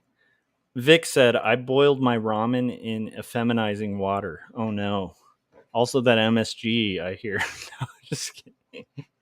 Okay, let's continue this, but it's going to be interesting to see where this goes. and how he responds to it. Because again, like it, weak start for a debate to say there was a day when men knew what men were, which is a word I can't define. And by the way, it was fighting. Okay, yeah. Let's continue. Silly when you lay it out that way to focus on, these heroic standards as opposed to what is more practically applicable. It is true though that like even when men do go down. Okay, so one other question has like getting in fist fights always been a heroic thing? Like, does a hero always have to like fist fight? Like, from what I recall, like Lord of the Rings is a pretty epic hero's journey, right? And I don't recall, like, I know that yes, there's some fighting, but I feel like half of why it was so impressive was that Frodo is a tiny dude, right? And he takes on a big weight and he carries that weight and responsibility. I think it had more to do with responsibilities and facing evil than it did with like getting in fistfights over Legos. Am I crazy? I mean, I'm just a writer, so what do I know? But yeah, down those paths and they do them successfully, they don't feel fulfilled. They don't feel happy. They feel very, inundated and restless. And I think that's partially why the male suicide rate is like unprecedentedly high, because yes, they are checking these boxes and they're living successfully as determined by how society might want that to be defined, but they still do not feel like they're living as men. I mean, even, for example, if there were a guy who were making good money at a job, white collar, and he steps outside his office to go get into his Mercedes and he gets like robbed by somebody who doesn't have a gun, they just like beat the shit out of him. Wait, can I swear? I don't remember the rules here. You can swear on my channel. He's going to feel like emasculated. You're going to feel bad about yourself because you were unable to defend yourself. And especially if his girlfriend or if his... So, okay, this is the weirdest thing too, right? Where it's like, okay, like this dude would feel emasculated because he's unable to defend himself. Yeah, anybody would feel emasculated in that situation. But here's the weird thing. I've literally watched videos where like dudes who know like straight up like jiu-jitsu, like Brazilian jiu-jitsu, which is like a very effective fighting style. I've heard black belts in Brazilian jiu-jitsu. Like I've literally seen them talk about the most effective self-defense strategy, especially if it's more than one person, is to get out of that situation or just give them the money or the car. Like this idea, this cartoonish idea that you, even if you're trained in like self-defense, are going to be in like a position to fully defend yourself. Like when you're coming from work and like you have car hijackers, like the idea that this is going to become the OK Corral is just like such a weird cartoonish version of self-defense that I've never heard a self-defense expert ever recommend. Like to get in a fist fight over a car is even a dumb idea because this is a cartoon version of fighting from people that I suspect have never been in a fight. It's like even if you win a fight, you come out hospitalized most of the time. Like fights are not pretty. Like violence isn't pretty. It's not a cartoon. It's not a world where you get hit and then you don't have a broken nose or don't have injuries. Like it's just so dumb. Like it behooves the mind. Here's an idea. If you're a guy driving a Mercedes, have great car insurance. Let them take the car and report it, and your insurance will cover it. Jeez, the idiocy of this. His wife sees that. I don't care how much feminist literature she has read. If your woman ever sees you get beat up by another guy, she's never going to look at you the same way. I don't care how understanding she says that she is. Oh, he was bigger than you, whatever. She will never look at you the same way again, because whether or not we like it, they have been wired biologically to seek out men who can protect them. Even if now they don't necessarily need the financial stability that maybe they would have required, 100 years ago, they still have that instinct to pursue that.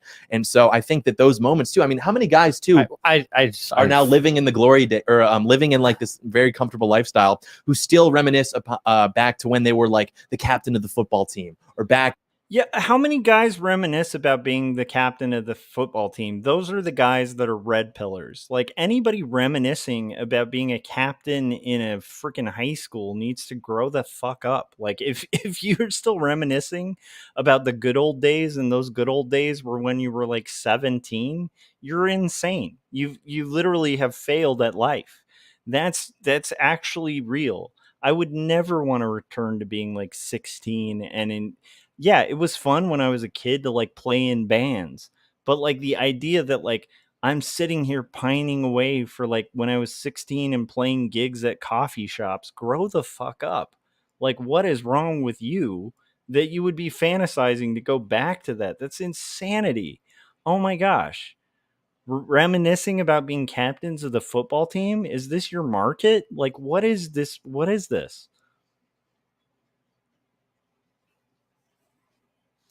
In their glory days, or even like post-traumatic stress disorder. I mean, properly understood, we learned this in Vietnam. It's not like guys are so traumatized by war. It's that they go and they experience that brotherhood and that glory, and they come back and they're like in a box. I mean, the Hurt Locker actually explored this very well. The Hurt Locker is not about glory.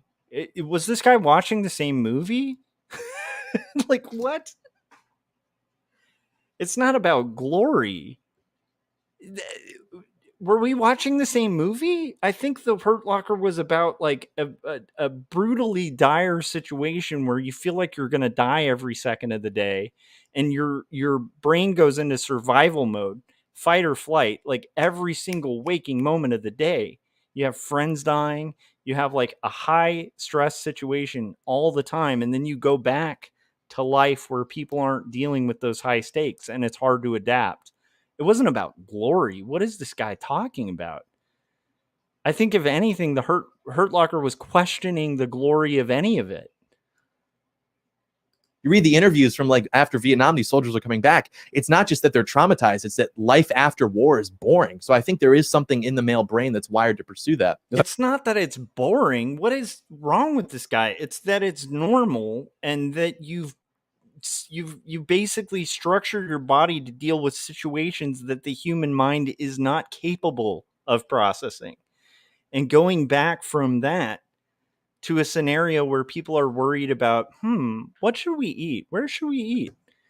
Like going from like, man, every waking minute I could die, to some semblance of stability where people are like me are concerned, like where it's like, oh, I just left my job, I wonder where I'm going to work. Like, I'm not concerned that like I'm going to walk outside and get sniped. Like, it's like, if you have that fear, I can't believe this guy is trying to like arm wrestle like PTSD into a defense of manliness. Like, are you shitting me? Tell that to somebody with PTSD. Are you kidding me? Okay, so, yeah, a few things. So one, that PTSD is absolutely not. I was with my brothers and then I came back. That I don't think that is a driving factor of PTSD. I think a driving factor of PTSD is the human central nervous system being stressed beyond whatever a human is meant to deal with in life and death situations for sometimes extended periods of time. Sometimes with other physiological things lacking too, like sleep, diet, whatever. But regardless of that, again, we hit on there's another red pill talking point. Like, what is a woman looking for in a man? Protection. Like, where do you live? Is this like in Pakistan, or are we like in some civil war place? Like, we live in the United States of America. I don't think protection is the thing that, like, most people probably want a guy that earns a decent paycheck. But is that not financial protection? Yeah, but that's not the protection that he was talking about, right? If you want to broaden protection to be so overly broad and meaningless that it includes things like making money, you can do that. But when people say protection, I mean, he was talking about like, if your wife sees you get beaten up, blah, blah, blah. Like, if we take the totality of divorces and relationships ending in the United States right now, is like, saw my husband get beat up. Is that even going to make the top 50? I'm guessing it's probably nowhere near on that list. It's a similar impulse in the brain, though, because I think women are initiating something between like 2/3 and 80% of divorces. And largely they just cite that they feel unfulfilled. I think that can manifest in a variety of ways, but I think it's like they're looking at their husbands as less attractive for whatever reason. Well, you can even see stuff. Okay, so here's that thing that I've actually heard of women divorcing their husbands because their husbands were violent or like too masculine. Like, that actually happens a lot. I'm not saying that's always the case, but I'm just saying, like, I don't know about this. I don't know about this strange world where everybody's getting in fistfights in a Thunderdome over broken Legos. Studies too, women that earn more than their husbands in a long enough timeline are more likely to divorce them because they don't have that traditional perceived ability to, like she mentioned, protect financially. But I agree with what you're saying. Hold on. Neither of those two things are completely true. Number one, the divorce rate gets cited a lot. There's a reason why women overwhelmingly initiate divorce versus men. That's because oftentimes women have more they need to secure by doing so. If a man and a wife get together and things, petter out, whatever, things don't work out, especially if the woman is a child, that woman has to file for divorce if she wants to qualify for benefits, if she wants to get any kind of child support, if she wants to get any kind of welfare. Otherwise, her husband's income is constantly going to be taken into account when she's trying to apply for any assistance or need. So women are oftentimes highly incentivized to get divorced because a man can be like married and not give a fuck forever. Socially, there's probably less stigma, like, oh, I'm separated from my wife, she's whatever, versus a woman being like, well, I'm still married, but I don't see my husband. So socially, there's a lot of stigma behind who would cause a divorce. And then for financial benefits, a woman with a child whose husband is no longer in the picture and helping, she absolutely needs to file for that divorce in order to qualify for anything she might need to maintain a household. Number one. Number two, after the divorce thing, you brought up what was the second thing? Oh, shoot. I don't even remember. Was it the protection thing? Fuck, I lost it. But the number one thing was, Well, so I just quick Google search, singular source, Forbes advisor says that lack of commitment is the primary reason for divorce. 75% of individuals cited lack of commitment. 60% cited infidelity. So it seems like infidelity is the real reason for divorce. Okay, that's actually kind of good. I'll give Tim Pool credit here in the sense of like actually kind of citing something that seems to go against his guest. I think infidelity would be a problem, and but it'll be interesting to see if he spins that to kind of weave with like, well, they're committing infidelity because of the weak, emasculine men and all this stuff. I don't know. It'll be interesting to see how that goes. Vic was also pointing out, just based on the whole weird thing this guy was trying to say about PTSD, he was saying a foxhole isn't glorious, it's horrific. Yeah, agreed. Okay, let's continue. Course, which kind of sounds like if either individual in the relationship is cheating on each other, they've already broken their relationship. I mean, this is something I'll push back at the 80% of women filing for divorce. I think there's a difference between a woman filing for divorce and a woman being responsible for the divorce. If it's a case of infidelity specifically, a man can cheat and a woman can file for divorce because of that. But can you really blame the woman for the marriage failing in that case? I don't think so, but I think lack of commitment here is defined separately from infidelity. Lack of commitment could be like, he's not bringing to the table what I thought he was, something like that. These sort of like vague reasons that are hard to define. Infidelity, I would agree with, but I mean, I like that when he's like, I feel like this guy is not even capable of being good faith, because he's like, lack of commitment could be like, he's not bringing to the table what he like. Again, he instantly is trying to import his kind of worldview into like the statistic that was just read, citing it, like pretending that he's citing an example. And it's like, no, that like it was saying lack of commitment. It wasn't saying lack of financial commitment. That's a bizarre thing, but let's continue.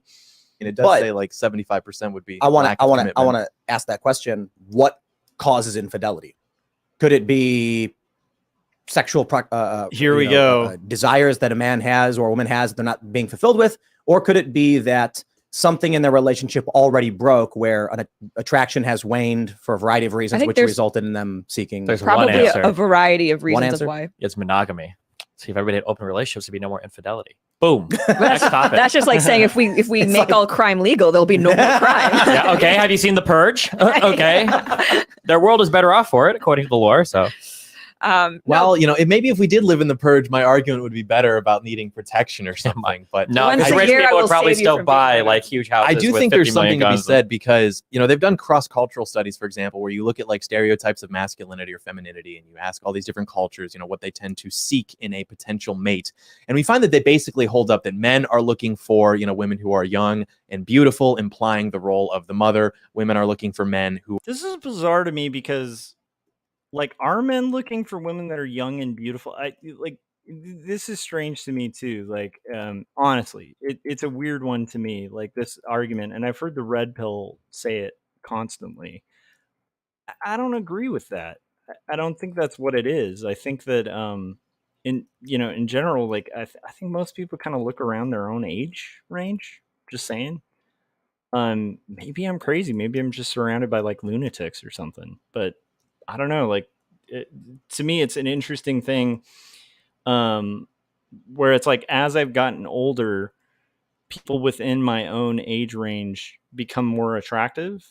Whereas like when I was 20, I would have looked at like a 40-year-old woman like, meh, but now that I'm in my 40s, it's like 40-year-old women are beautiful. Like it's a weird thing how that kind of happens. I think for most people as they mature, I don't know about this, like, I guess maybe if you're like a really unfulfilled guy who's never been in a relationship and you're bouncing, like the guys I know that go for young women are usually pretty miserable and can't maintain a relationship. That's what I've noticed, but maybe I'm crazy.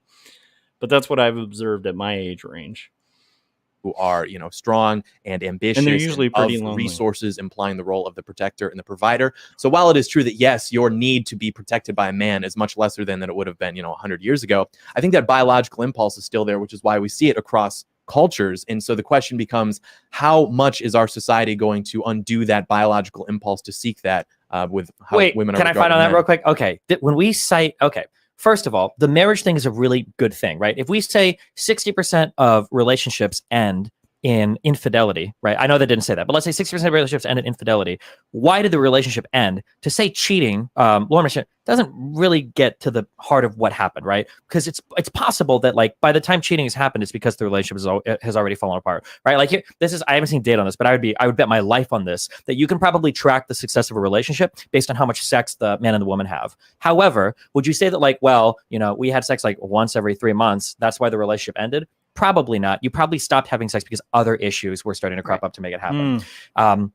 We take these numbers sometimes, and if you want to talk about a study, I think it's important to talk about the entirety of a study and not to pull numbers, because I'm familiar with the Michael Sartain, I think, and Rollo cite these numbers all the time, that these cross-cultural things, they do. Vic was asking if Chris is the same Chris who lost the plot. No, not at all. This is my buddy Chris K from college. Yeah. He wouldn't have been making the arguments the other Chris was making. And I actually made it a really clear goal throughout my last few streams that were kind of anti-Tim Pool streams to clarify when I'm talking to Chris, I'm not referring to Chris K, my buddy, or Christopher Runciman. Like neither of those Chris's were the Chris I was addressing. Just to be clear. Just wanted to throw that out there. Okay, let's continue. By the way, Destiny, like I hope you guys can see why he's interesting to me, because he makes a really good point. Like he's holding a really good point here, which is like there's more to, it's the writer's tip, right? Like every writer knows that if you have a scene where you're going to show a couple in conflict, you might maybe write like a scene with an argument over doing dishes, right? It's not about the dishes. It's never about the dishes. There's always something more deep seated, and it's usually like brought out during, a very mundane thing. So he's pointing out a really good thing, which is like, even these statistics can be really illusory because, again, like these things that are causing, these issues it can be much deeper than the later thing, right? Like there's something a little more systematic going on there. It's not just the dishes, because you could have probably cite a statistic that would say like a lot of these things break up during people doing dishes, so couples shouldn't do dishes. It's not about the dishes, right? It's never that simple, basically, and I think that's a really good point for Destiny to kind of bring up.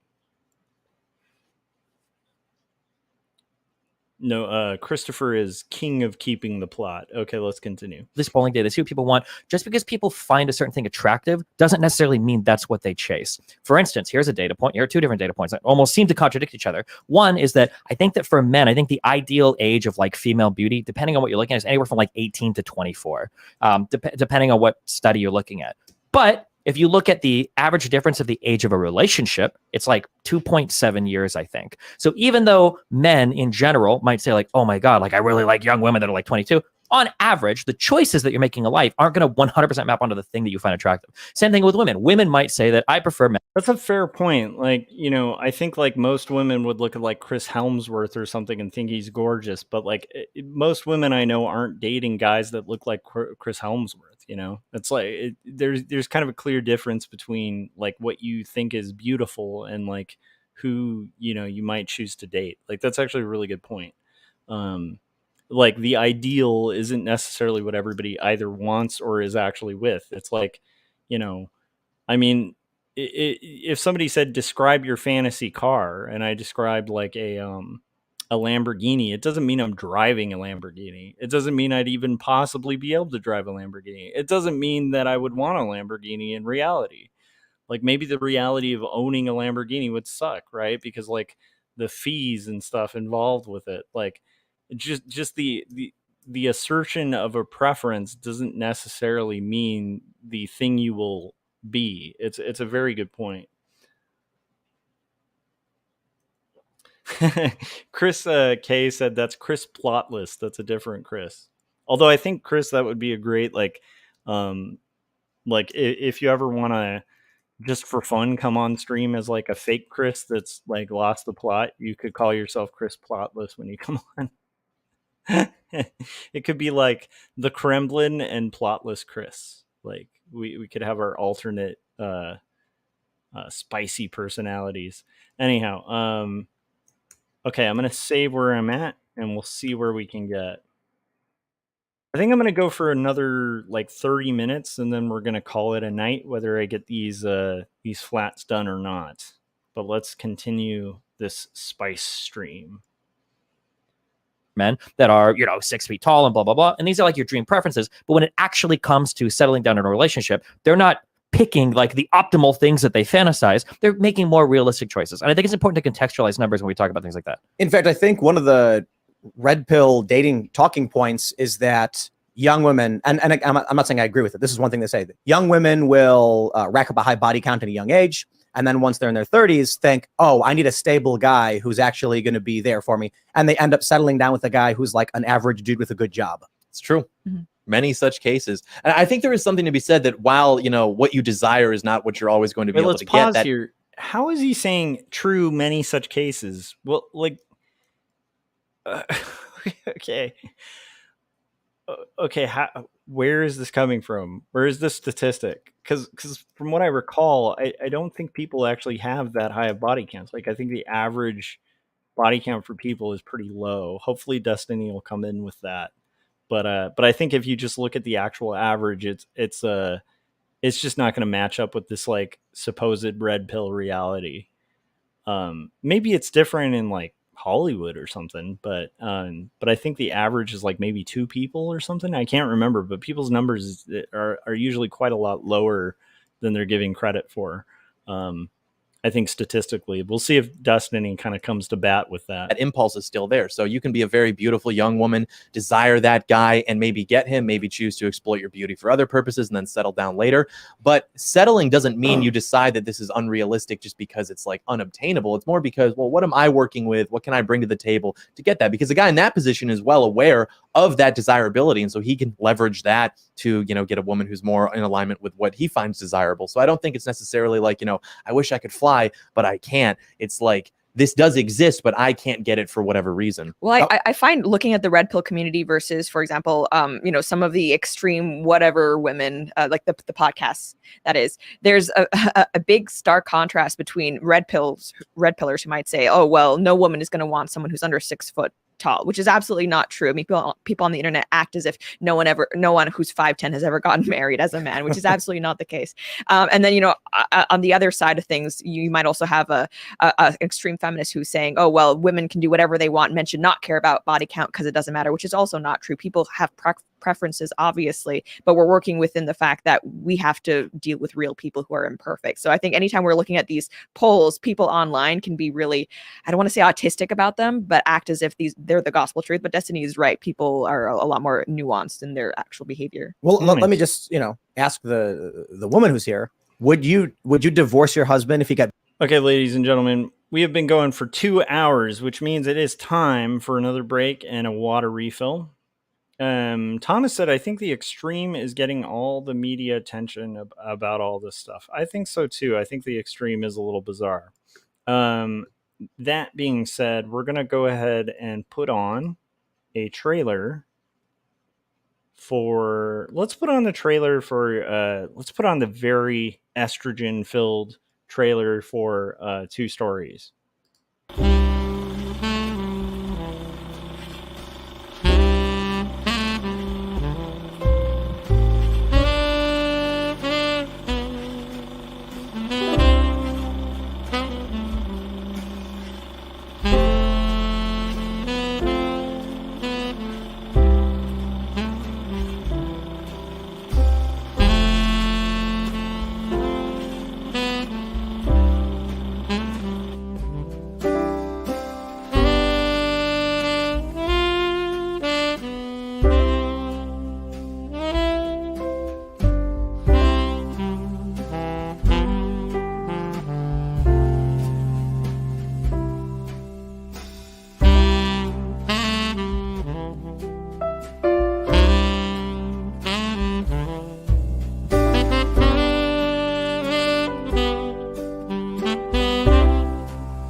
deep in coloring comic pages.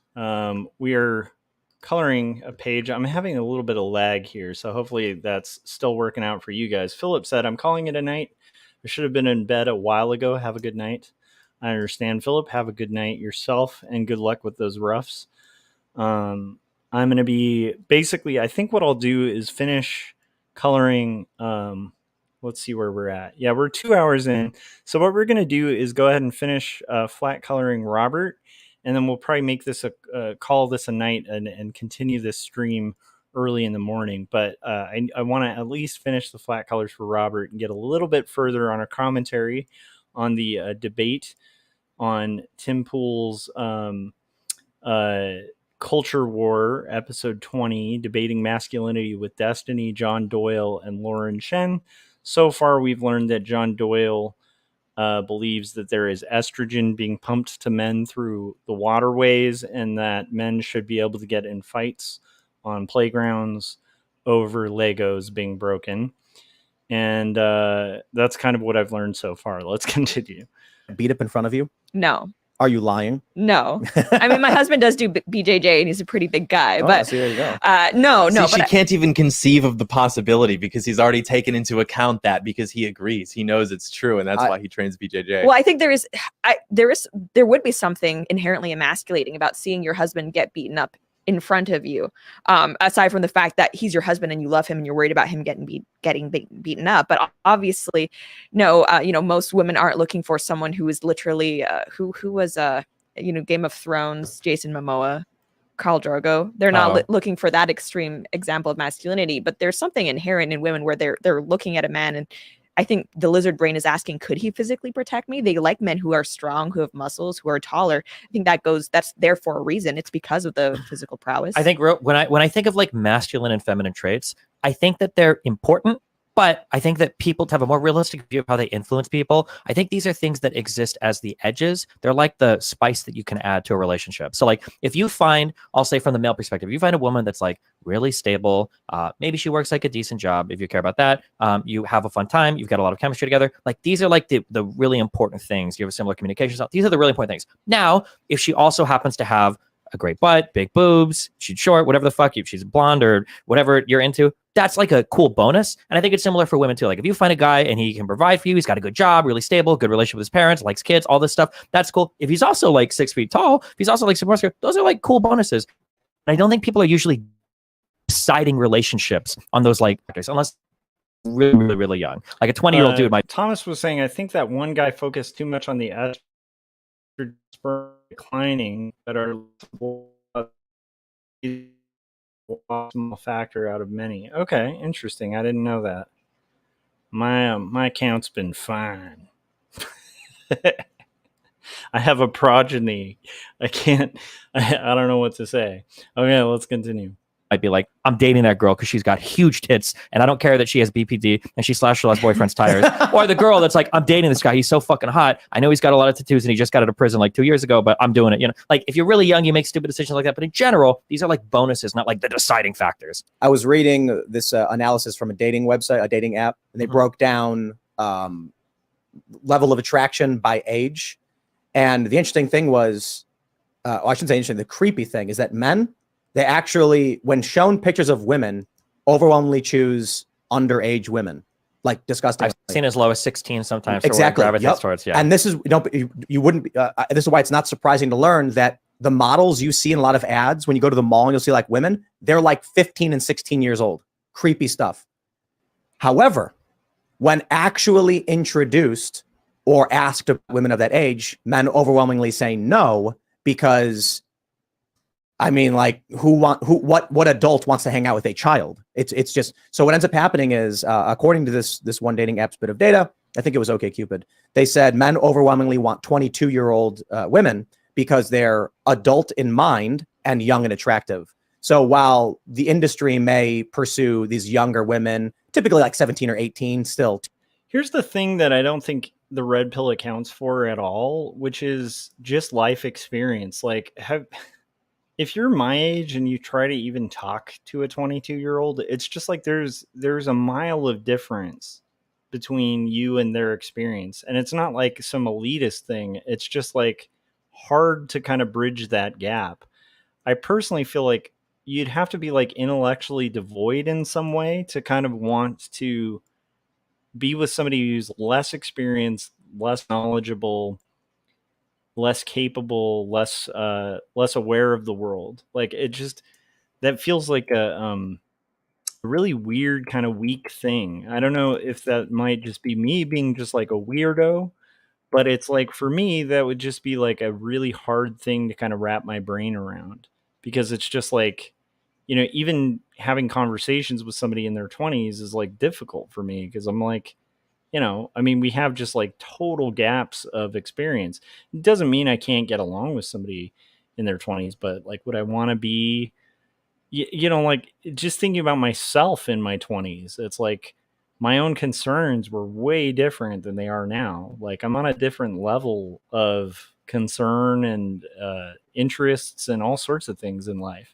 It'd be really hard to like shut that off. Like every time, like I'm so thankful my wife is like I think 1 year younger than me, you know. I think that's a much healthier thing. Chris was saying, did they forget about Tyrion in contrast to Drago in Game of Thrones being one example of many of an ambitious and successful man? Yeah, 100%. Okay, let's continue. Too young, in my opinion. Men are over like, yeah, okay, that 18-year-old girl might be attractive or whatever, but who wants to spend their time with someone who's inexperienced and not capable of, you know, wait a second. navigating? I want to highlight what Chris just said because it's pretty profound. Yeah, actually, in Game of Thrones, a lot of the guys that are kind of like manly men who have to prove their worth, and that, you know, I think maybe except with the exception of Jon, who in himself gets stabbed by his own men, right? It's like most of these guys that are like out to prove something and like hold some sort of like stoic honor, like get eaten alive in Thrones. So it's kind of interesting because it's like a lot of the guys that last till the end are more of like the Littlefinger types, you know, where they're like playing the game. That's actually a really good point, Chris. I didn't even think of that connection, you know. Yeah, anyhow, let's continue. In the world. But 22 does tend to be the number 4 guys across the board. I think it was OkCupid that showed this data where no matter how old a man is, he's liking and messaging 22-year-olds. Leonardo DiCaprio. That's right. Mm-hmm. And no matter how old a woman is, she's trying to date within her age range, like a comparable age. Yeah, I think that a lot of what he mentioned is true as far as like people getting more realistic with their dating standards. But I wonder how much of that is just because as you get older, you yourself, whether you're a male or a female, accumulate more baggage, you know, past relationships, crazy exes. You know, as you get into your like 30s or 40s, if you're still dating, you can't exactly go into it, I don't think, with the same sort of like optimism and blank slate, so to speak, that you might have been able to when you were 20. You're also far less mature when you're in your, you know, early 20s. So yeah, you're going to want to pursue the girl with BPD who's going to slash your tires. There's something fun about that. It's a stepping stone. But yes, as you get older, you do kind of have to get more realistic about, I think, the world around you. But I don't think that negates sort of like the core of what makes people attracted to each other in terms of like the, you know, the masculine or the feminine side. I was gonna say, I agree with that core, but it's what everybody talks about. It would be like having a discussion of like, what is the best car to take to the track? And 95% of the discussion is around like the spoiler or the seats. It's like, yeah, some aspects of these could matter for comfort or luxury, or maybe even for aerodynamics or whatever, but like, the main thrust, and this is what my thesis in the beginning, the thing that I hate is that you've got obviously progressives and left-leaning people don't want to talk to men because they're all rapists. But the people on the right that give the advice, it's all focused on this very niche hyper-masculine thing that, one, the vast majority of men will never get to. Most men aren't going to earn 6 figures, let alone be the millionaires, let alone have the 50-woman body count by the time you're 35, or get the vasectomy when you're 20, whatever all these other replicas say. Most of them aren't even going to hit that point. And then secondly, in terms of how people can improve themselves for relationships, yeah, I don't think in general the complaint is like, God, there's just not enough like ultra-masculine men. I think usually the breakdowns are more along the lines of like, these guys suck at communicating, they don't have very good like socialization skill, we don't have very good chemistry, don't know how to conduct themselves properly in public, maybe can't do anything in a house, like doesn't know how to do laundry, clean, or even make macaroni and cheese or make their bed. Like, I think that these are the things that kind of need a lot of focus. As cringe as it is, I used to make fun of him a lot because I didn't think that a lot of men had this problem. I honestly think Jordan Peterson's advice of like make your bed and take care of your own shit before you go into the world is way more important than like you got to hit the gym because you never know when 17 assailants are going to hop out in an alley and try and stab to death you. That's actually a fair point. Like it's bizarre that it goes from like, you know, like reasonable self-improvement kind of advice to like this absurd world where we're all in like Predator and like, you know, we all need to be like Arnold in order to like kind of like, I don't know. I think one maps onto reality a lot better. Yeah, that's actually a really fair point. Okay. Thomas said, when I taught high school and I heard the kids talk, I thought many times, I feel really sorry for your boyfriend or girlfriend. Yeah, true. Okay, let's continue. And steal your woman, you know? Yes, but hitting the gym is in line outside of that weird, like the idea that you're going to hit the gym to become strong to fight is silly. But the idea that you hit the gym for yourself, self-improvement is good. Yeah, true. Right. Cleaning your room. Yeah, you should definitely just train a martial art instead of just going for strength purposes. Or learn how to shoot a gun all the time. Or that, the ultimate equalizer. I actually agree like completely with what he's saying insofar as I find the whole discussion between like, you know, the OnlyFans woman versus the red pill guy to be like so bad that they should almost be arrested because it is making me a danger to myself. Like there's probably a legal argument to be made there that it's like threatening my life in a way just because of how stupid that discussion is. Because it's exactly as you said. I mean, most people aren't going to get to that point. And if you talked about the core of the issue, which is that men aren't men anymore, everything just falls into place there. You know, there's a great picture that goes viral on Twitter every now and then of like some football player kissing some cheerleader. And the guy's like, do you think that this guy had to like read a book on how to be a man or like, you know, read forms on how to like talk to girls and get a girlfriend? It just fell into place because he was normal. And men nowadays are very... I'm sorry, why does he keep bringing up football players? I just don't understand this. Like, I'm sorry. It's just bizarre. Again, he seems pretty detached from reality, even when he's trying to kind of concede. It's so funny. He's really stuck on this like football John Wayne type figure. It's really crazy. Very like introverted and antisocial. And so these things don't fall into place. So yeah, I agree. It's like, we were talking about this before the show. It's like almost this weird Revenge of the Nerds fantasy where you've got all these guys who love watching their favorite red pill guy put that OnlyFans girl online and tell her she's not going to be happy. She's probably happy. I mean, maybe she'll get depressed later, but she's probably doing okay because she's making $1 million. Wait, real quick on that, because again, it's the same stuff. One, most guys never played football. Yeah, I don't even know that. Like the majority of guys were not on the high school football team. The football teams were not big enough. Number one.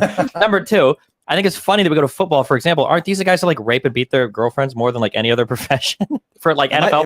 Not just that, like actually like professional football players like also have a really rough retirement and usually end up pretty like poor and in poverty, you know, with like irreparable damage to their brains. That's actually a kind of fair point too. Nothing against football, but it's like, I mean, bad example, you know. Players and shit like what are the demographics it might of be the cops, NFL though? I knew that point was coming. I knew that. Not football, but I think most guys have the cop some number experience actually in, I think like is bullshit high school too. We're talking about later athletics or something. You know, I didn't play football. I ran track, played baseball. Well, I'm just saying, like, if we set the standard as like, don't you want to be the captain of the football team? It's like, damn, most people aren't going to be the captain of the football team. Like, it's just a really well. I feel like the problem with the red pill community and some conservatives, I wouldn't call them in the sphere of Christian conservatives, but they're so obsessed with talking about how to find the right mate that none of them ever actually get married and live the values that they preach. Like if you're so focused on dating culture, that's great, but it needs to be dating toward marriage. And if you're so obsessed with telling people like you need to find the girl with all the right attributes at the peak age, they're never actually going to find a realistic person and then get married and have a family, which should be the ultimate goal. And I feel like a lot of red pill community people are being called out right now by Christians who have families because it's like what you're doing, you may think that you're trying to fix hookup culture, but you're really just indulging in it. It's basically the same thing because it's taking the problem that men are facing and it's just selling them like a repackaged solution, which is that we don't feel as though we have meaning and purpose. And so it's saying, hey, you're upset because you're smoking weed and masturbating. Well, what if instead you were doing better drugs and sleeping with OnlyFans models? It's like the same hedonism. You're just pursuing pleasure at like a higher degree of like exclusivity, I guess. It would be better off if they said, how about you were eating healthy and working out? And instead of obsessing over, you know, weird porn and video games, you obsessed over, you know, how many reps you could do or how far you could run. But take a look at this. This is from Date Psychology. This is a relatively older. Okay, so I will give Tim Pool credit here, which I couldn't give him during the Emma Vigeland conversation, which was, he's actually kind of like not interfering too much in the discussion. I'll give him credit for that. So there's my kind word for Tim Pool. I'm a little surprised by that because again, in the Emma Vigeland discussion, it was like the entire time he wasn't even letting the guests exchange. I think, and it was kind of a shame because I feel like his guest on that was much better prepared and much smarter than he was. And so I think I will give him a little credit for kind of holding back a bit, although I do think it's interesting that it does seem like he stacks the deck a little bit for these discussions. But I have to say, credit for this being a more civil discussion. And honestly, it's pretty interesting. So I am looking forward to checking out the rest of this tomorrow. We're going to go ahead and leave this where it is right now. So we've gone ahead and we flat colored all of the white as well as the color for Robert.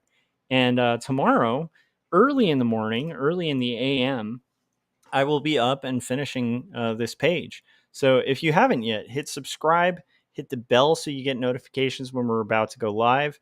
And we'll watch the rest and comment on the rest of this debate as well and discussion. I'll keep it queued up. In fact, I'm even going to write down the number that it's at. So we're at, what are we at on time here?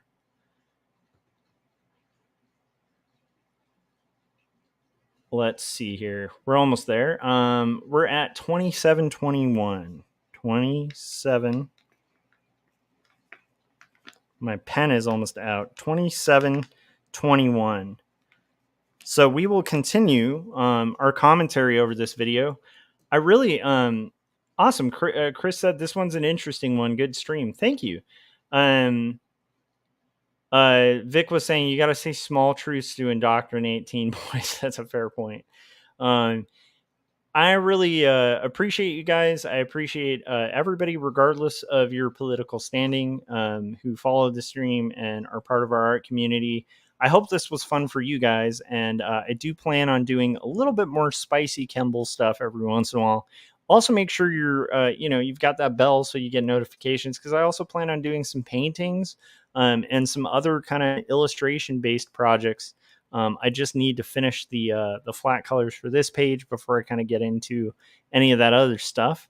But I really appreciate you guys. And again, if you haven't yet, hit that like button. That really helps these videos get out there, and that means my art and the art community that we're a part of kind of gets more attention. So please make sure you do that before you yourselves call it a night.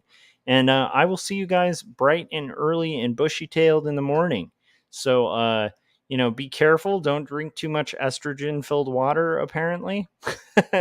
And good luck to all you captains of the football team. And I will see you guys tomorrow morning when we continue this. Let me know what you think in the comments section, too. And if you're watching this after the fact, let me know what your take is on this whole issue. It's kind of an interesting one. All right, I'll see you on the next live stream. Goodbye.